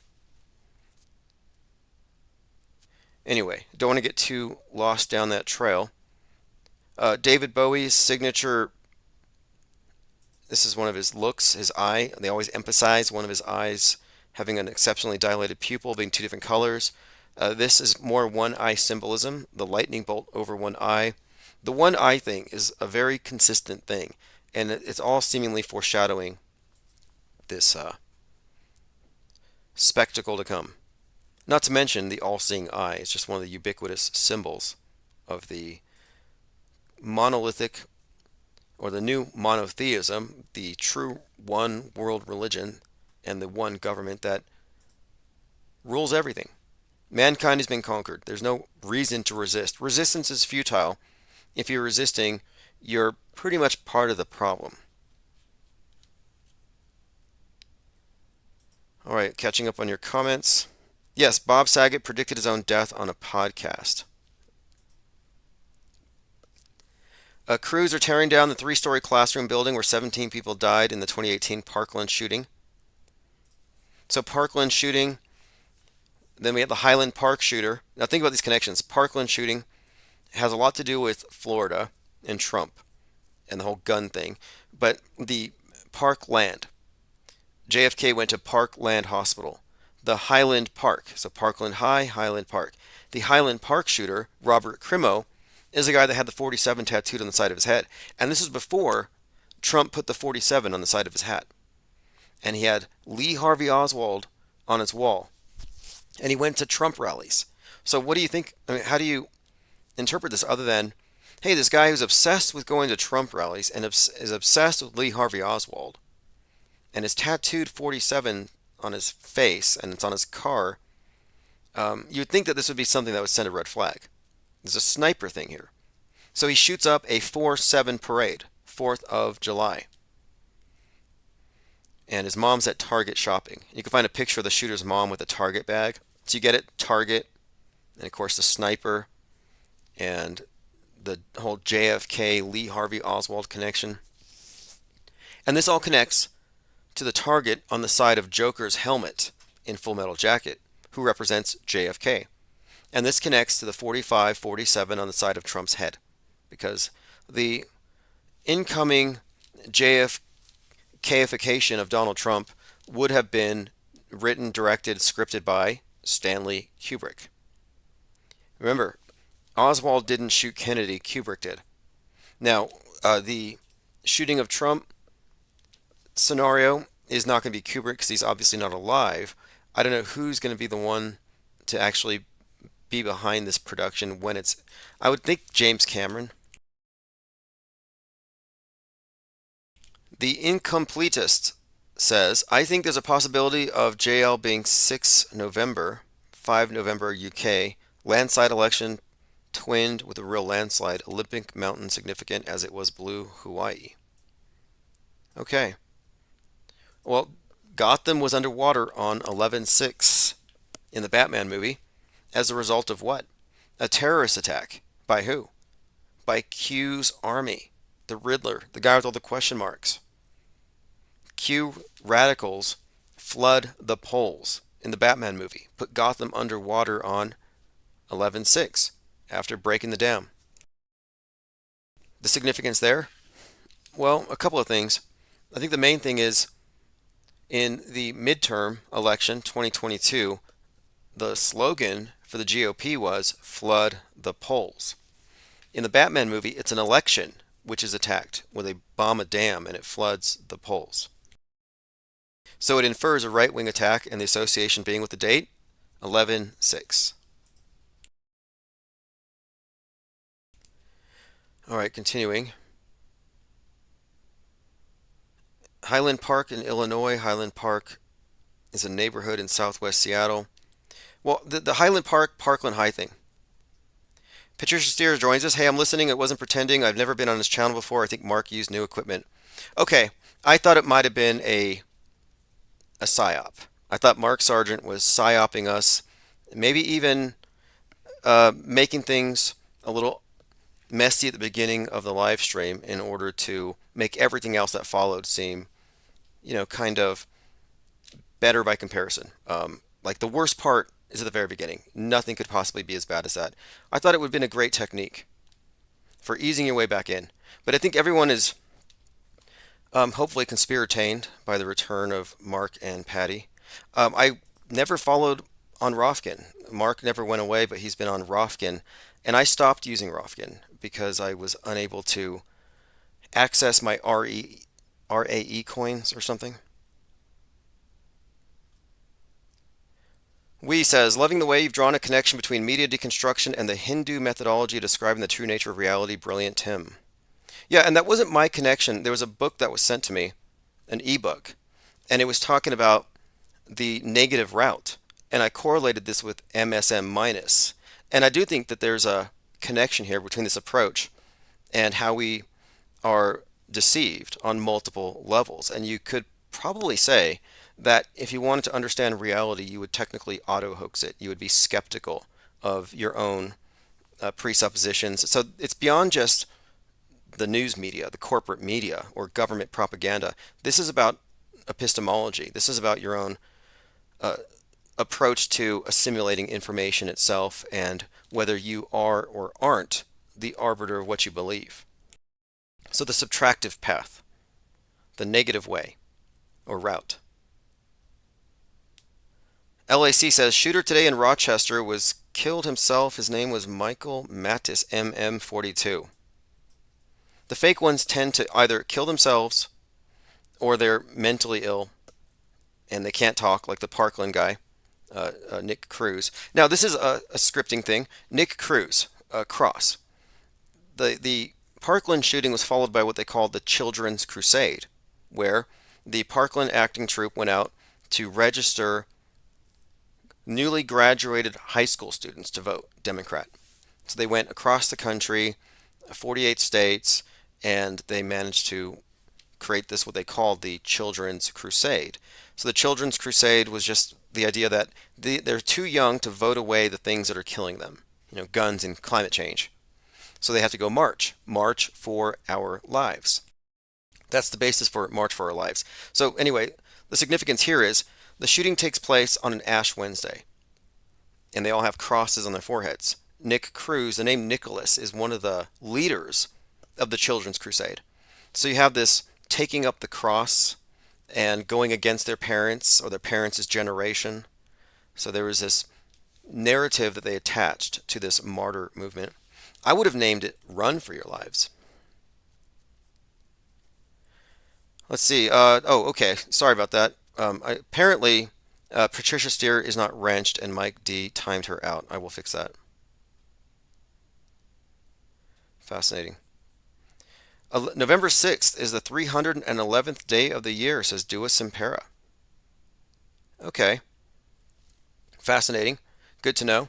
There are relationships between dates and numbers that we often look at, and I think it's typical because what we're seeing is the result of a system designed to control time. They do control time by writing the news in advance, by prefabricating our history. Because what does news become? Day by day, week by week, month to month, year to year, your daily fake news becomes history. If you pick up any history textbook, and the fake version of everything that we know to be fake anyway, is going to be the version in the textbook that you will be tested on if you go through this school. So they do write our history. They bend our worldview, but they bend our horizons. We're in a news-bent reality. Thirst says, take that scab's wrench and send him to Timbuktu. He's mandoozled. So a Mandela effectee lost his marbles here and went after Patricia Steer. But look, I was just basically saying that I did check out the new show, and the first 15 minutes was a train wreck. And I was guessing, I mean, if I was going to try to explain that away, I would think it was a PR stunt. There's no way you could do that many episodes, that many years, and be that inept, or to let it go on that long. And I'm not being hypercritical. I'm skeptical. That's all. Okay, let's see here. If you want to support the IPS Legal Fund, there's a link below. So just a heads up here. Within the next 2 weeks, we should be getting a response from Goldfinch, and I am responding to a motion to dismiss tomorrow. I've already responded with a motion to add another defendant, being the individual at YouTube Legal, and that's going to be assessed in the next couple of days. And in my response to their motion to dismiss, I'm going to reiterate all of my claims. There are plenty of reasons to think that this is going to go to a pre-trial meeting in July. But I expect a full resolution, at least between myself, Google, YouTube, this summer. With Goldfinch, I don't know yet. We'll see how he responds. But it's a lose-lose for him. If he responds, I get to hit him with an Anti-Cyber Squatting Protection Act claim, huge claim, no trial needed, damage claim. I can reach him through his attorneys if he responds. If he doesn't respond, the judge at the Superior Court in California is, I think, going to take an interest in having this person brought to the court. Because this is a civil case, because I had to go civil because the FBI wouldn't do anything. But every single aspect of it is based on criminal actions, admittedly so. I've spoken with Google's attorneys several times. Every time they file a motion, they call me. Every time I file, I have to call them. It's this transparency rule they have in California. And, the more I talk to them, anyway, I don't want to get too much into this, but I just get the idea that they're trying to efface the idea that this is criminal and treating it like it's a civil thing. But no, ultimately it's all criminal. And they agree with me that a crime has been committed, that this is actually fraud. But they're trying to say we didn't do it. It's like, well, actually you did. But there's an individual. So instead of focusing on Google, YouTube, I'm asking the judge, hey, let's find the individual there who in 2018 received that email, colluded with Goldfinch, stole my copyrights, trademarks, and we'll see if there's any kind of insider help, which is what I suspect. But this is a game changer for the case, if you ask me. All right, continuing on your comments. Michelle Casser says, for what it's worth, Vivian Kubrick was a film composer and director. She's also a Scientologist, which is interesting considering, Kubrick, Tom Cruise, Scientologist, Kubrick, NASAtologist. NASAtology, Scientology, two scammy space religions. One has better celebrities, the other has better special effects. But they have a common origin. And Vivian Kubrick is a frequent guest on InfoWars, trying to disabuse people of the idea that her father did Apollo 11. That's not my assertion. My assertion is he did the 20th century. Apollo 11, 9/11, 21st century too. COVID, whatever's going to happen to Trump. That whole idea of Kubrick doing Apollo 11 is massive misdirection. The Incompletist says the Moonchild concept is fascinating. Babylon working. Speculation by Cody decoders that Trump may be... Yeah, Trump was in the womb at the time of this, and he was born on a blood moon, and they have correlated him with the Babylon working. The Babylon working involving L. Ron Hubbard, this is pre-Scientology, Jack Parsons, and Marjorie Cameron. Parson representing rocket science. L. Ron Hubbard, science fiction. And both of these are occultists. And then, of course, Marjorie Cameron would be the movie star and representative of this goddess. The significance of it is that our modern space religion is an amalgamation of these elements: the occult, science fiction, and movie magic. Marjorie Cameron later starred in a movie called Inauguration of the Pleasure Dome by Kenneth Anger, who's a high-level Satanist, instrumental character in the Church of Satan. And you can find him and the progenitor of the sexual revolution, Alfred Kinsey, hanging out in one of Aleister Crowley's sex dungeons. Fascinating threads to follow here. But what I can point out is that Marjorie Cameron represents the Whore of Babylon, the New Age goddess, and Barbie, played by Margot Robbie, is the same thing. In fact, the Barbie movie is about the Babylon working. If you look between the lines, it's not hard to see. We discussed that at length. Even the color pink, Barbie pink, it all has to do with Thelema, the occult, the Holy Grail, the goddess. Dewis and Paris says, a YouTube employee, don't let them use that person as a scapegoat. Well, here's the thing. Someone in their legal department. And having a physical person attached to this crime means that the company itself is responsible. So we want to get that person. It's really sad that they're trying to act like they're not responsible. I thought they would just take responsibility. In fact, I kind of thought they would apologize because the evidence speaks for itself. It's irrefutable. Nobody disagrees on the essential facts. I thought, hey, there's no disagreement here. We're all in agreement. A crime has been committed. And they asked me, do you want to drop this? I'm like, what are you talking about? I want it to go to trial. By the way, if it does go to trial, I'll be drawing in a few witnesses and people who collaborated with Goldfinch. One of them is a serial harasser troll targeting Patricia Steer, interestingly enough. And I figured out who this person was. He lives in Sacramento. We'll just say Mr. Cook. And Mr. Cook has been very silent since I contacted him. And I think he's worried about being dragged into all this, which would be great, it'd be fun, it'd be conspirataining, and it may happen. Okay, there's a link below for the newsletter sign up. You get live stream notifications, don't miss anything. I'm going to try to finish up Fallout, maybe tonight, and I'll do a full review tomorrow. I'm also doing a review of the book I'm wrapping up tonight called In the Country of the Blind, about a small group of individuals in a secret society who are controlling or steering our history. That our entire history is, in fact, driven or scripted by what I would term newsbenders.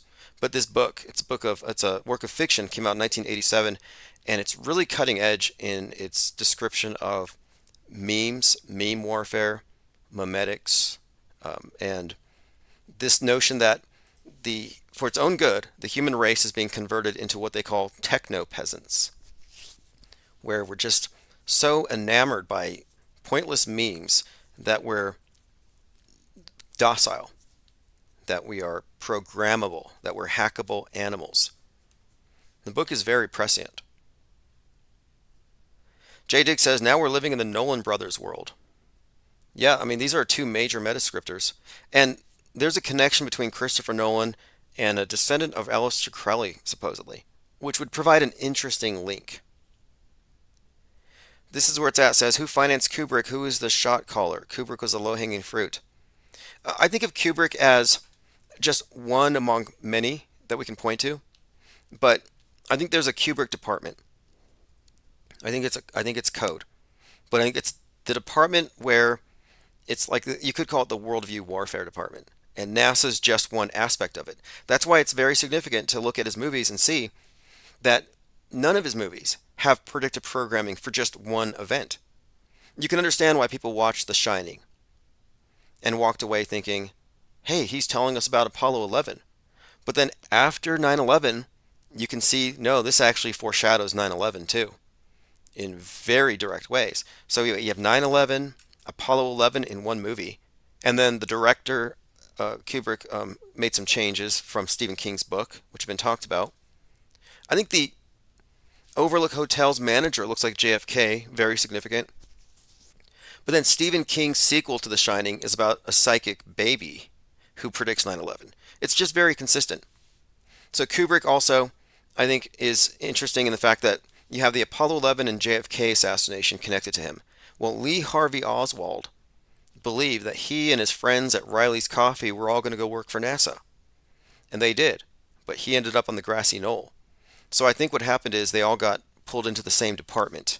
Some went to the moon stage, some went to the Dealey Plaza stage. But as far as the Kubrick thing, yeah, I don't think it's about this one person. That's just a misdirection.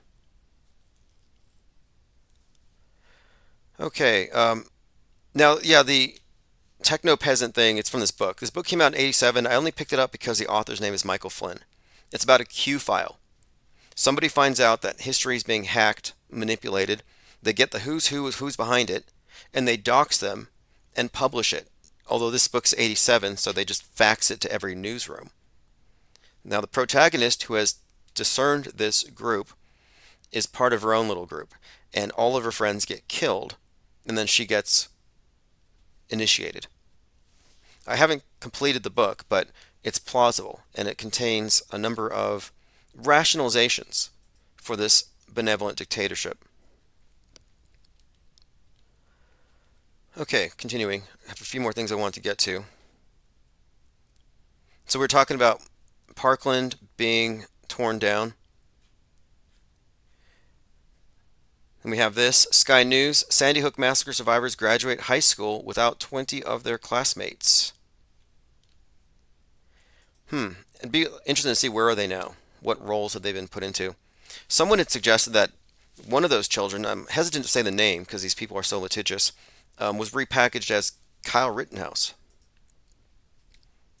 I think Greta Thunberg would have been a compelling first female mass school shooter, but they used her in the environmentalist wacko department. But they all share the same backstage. It's not a coincidence that Kyle Rittenhouse and Greta Thunberg were both born January 3rd, 2003. Born, hatched, removed from the vat, I'm not sure. Yeah, Lean Dion, you nailed it. Noah as Kyle. Okay, here we have here. This is more of the same. This is Alex and Tucker. And Tucker Carlson did this interview with Alex. They hyped it up like it was going to be a big deal. And Tucker's main thing now is that it's spiritual. That the aliens are evil, the government's in touch with evil, but it's spiritual, good versus evil. This has been a reoccurring theme, and it's like a meme for the far right. They don't mean it, they don't believe it. The reason why is this.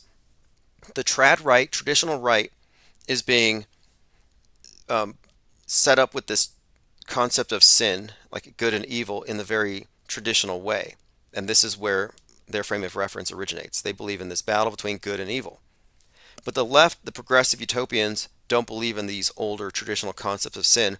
They have the virus. They have the carbon footprint. They have their scientism, and they're scientists rather than priests. So this is about religion versus science, and this is a schism they created intentionally. So they want the right-wingers to reject the injectable Eucharist. They want them to reject the mainstream media religion. They want them to be Protestants to the system. They want them to embrace traditional values, traditional concepts of sin, aliens or demons, whereas the left is embrace the alien, embrace and worship science. It's all by design. So when Tucker says it's spiritual, it's not because he's had some kind of awakening. It's because he's a meme pusher and doesn't believe anything he says. Now, here we have Tucker Carlson, and look, I say this because I read a lot of his tweets. Not his tweets, his text messages that came out during the January 6th proceedings. And behind the scenes, before he got fired from Fox, Tucker said a lot of unflattering things about MAGAs. He called them cousin effers. So he's a fake populist. But anyway, here he is with Alex, and they're talking about the Trump assassination. By the way, I think it's a little bit too obvious to, shoot people in a motorcade. They'll poison him. Do you know what I mean? 61 years later. Yeah. Or, people, there are a lot of ways. I mean, you do sort of wonder how Jack Ruby died of galloping cancer like a week before his second trial. Like, what was that? Yeah, they have weaponized cancer that'll kill you in 2 weeks. By a CIA psychiatrist. Jolly West visits him, and then next thing you know, I've got terminal cancer. I'm dead in a week. Okay. Anyway, bringing back a lot of JFK stuff. Fascinating, though, when you get into the scripting of it. Jack Ruby, Oswald. Some have connected some of the storyline there to the Wizard of Oz, Ruby's slippers, and the significance of that. There's a few things, but the ruby slippers taking out the Wizard of Oz. There's a Macbeth encoded into that. There's some Freemason stuff, but there's predictive programming and scripting in a lot of these things, and the JFK assassination is just rich. Patricia Steer says, Mark fixed it on his channel. Good. She says, I'm starting my channel again. I'm not a Domer Christian. Basically, an auto hoaxer who knows it's not a globe. Yeah, I think shape agnosticism is the only defensible position. And if you're going to go with the model, it's kind of incumbent on you to test it. So, like if I was a hardcore domer, I would be making my way south. I'd be trying to I'd find evidence for it. I'd bring back dome glass. And that's just because the status quo matters, even though we know that they're all deceived.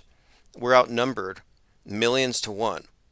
And if you want to overturn that, you have to provide something to counter or debunk their essential claims. And it's going to get more difficult because people are visually illiterate and the special effects are improving, where it's going to be impossible for even the most discerning video editor to know real from fake. This is why it's not even about knowing special effects or CGI or editing, but it's about the philosophical approach to media itself, like as in your assessment, your basic assumptions. Is the screen a window to the world to inform me, or is it a filter to conform me to a worldview? Then you have to separate the worldview from the physical world. The physical world and our internal concept are two different things. The map is not the territory, but they get us to live in the map. And that's the purpose of the immersive illusion of media, video games, entertainment, indoctrination, Psywar. It's to keep you immersed in the map, in the simulation that they control. And then they get you to confuse it with the real thing. And as long as nobody tests where there's discrepancies, nobody would know. And when you notice, oh, there's a discrepancy between the real world and the internal concept that we're supposed to believe in because it came through the screen, well, they call you a conspiracy theorist. Okay, well, this has been great. We're going to be doing... Oh, Lean Dion says Tucker does the laugh in a bit. Let me play this. We mentioned the Riddler and how he's Q. He's the radicalizing agent online in the movie. The Riddler kills the mayor with a carpet tucker. It says his weapon is a tucker. If you buy a Riddler toy, he carries a tucker. And Tucker Carlson was blamed for a number of mass shootings and hate crimes. Tucker sent the Buffalo shooter. So there's been this connection. So I've identified Tucker with the Riddler. And what Tucker does is, I'm just asking questions, which is, these are not good faith questions. It's just a posture he takes. But he does have his signature laugh, which I noticed is identical to the original Riddler from the Batman series.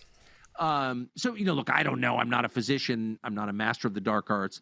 But I don't think like shooting people in public is, it's a little bit obvious at this point, but there are lots of ways that, like, honestly, if you think this is a spiritual war and you're not saying prayers every day, then you don't really think it's a spiritual war, do you?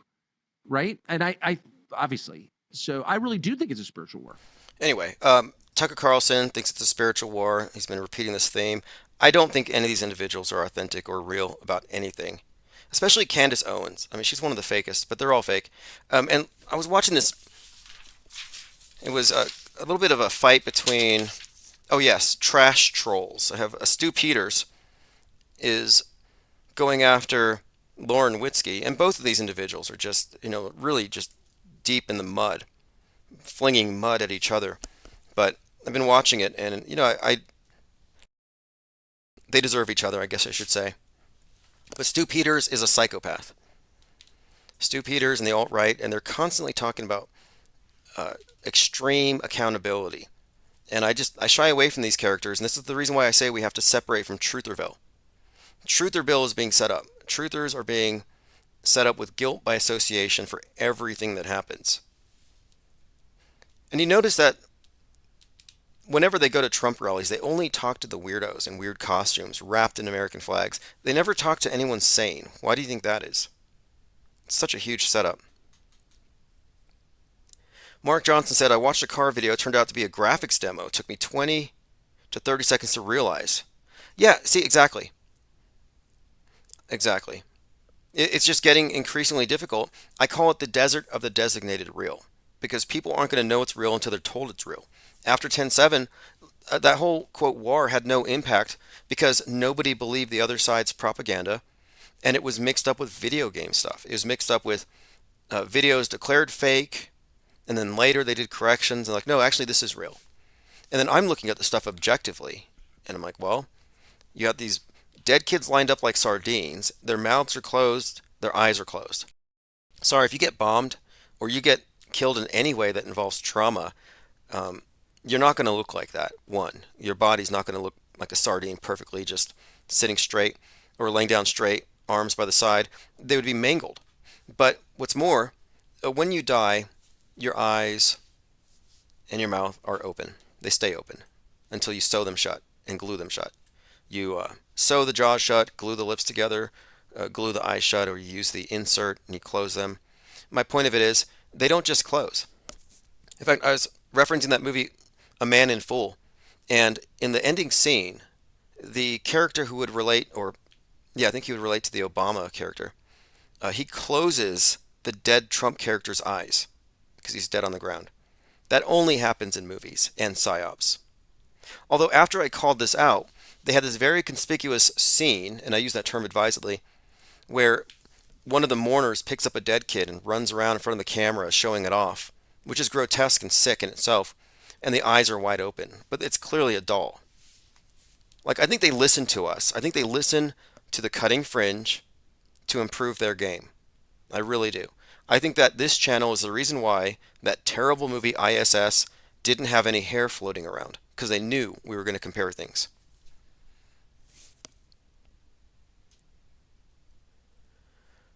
Okay, let's see here. I think we have quite a lot of more to go through. I wanted to get to this part. NASA accidentally broadcasts a simulation of distressed astronauts on the space station. Again, just more to add to what we've been saying. Predictive programming from Leave the World Behind led us to focus on Boeing and all the airplanes falling apart in the last year since that movie came out, which led us to say the Boeing Starliner is cursed. Now, if this wasn't all scripted, we wouldn't be able to predict it. And everything about that mission has been a disaster. Delay, delay, delay, malfunctioning thrusters, somebody got sick, and then they have these stories about emergencies in the ISS going viral, and they're like, oh no, we were accidentally broadcasting a simulation. Well, this whole thing's a simulation. So it's like, okay, it's real until we say it's not. It's like real, and I mean, that's where it gets just convoluted, how they've just merged real and fake. It's real if we say it's real, even if it's all fundamentally fake. The agreed upon mass delusion. You know, they say, or Napoleon supposedly said, if he existed, history is a set of lies agreed upon. And I extend that to mass media. Mass media, lies agreed upon. All right, this has been great. We'll continue this conversation tomorrow. We'll start much, much earlier. I had some issues with the phones. We'll fix that. Here's a short clip from the Batman movie where he references 11/6 and Gotham underwater. Wednesday, November 6th. The city is underwater. The National Guard is coming. Martial law is in effect. But the criminal element never sleeps. So there you have it. The end of the Batman movie referencing an 11/6. It all ties into flooding the polls 2022 midterm slogans. It blames the right for the terror attack radicalized by the Riddler who carries a Tucker. The whole movie uses the Batman as a symbol of the right wing, the way that Joker represents the left. The Joker movie came out before the riots of 2020, which was basically leftists. And what the Batman movie seems to be proceeding is the rise of the violent alt-right and the right wing, which we've been living through and which they're building up for. All right, let's see. I'm going through your comments. I think we've covered everything that I can get to tonight. I have to go. It's reaching the end of our 2-hour period. Hopefully I'll get the phones fixed by tomorrow. So I want to say thanks to everyone for calling in. And I'm going to take care of this Menduzel character in here who is abusing his wrench privileges. And we'll go ahead and add wrenches to anybody here who commented. So if you said anything at all, I'll go through the replay and I'll make sure you're protected from being banned next time. All right, this has been great. This is Chief Crow Auto Hoax, or GTFO.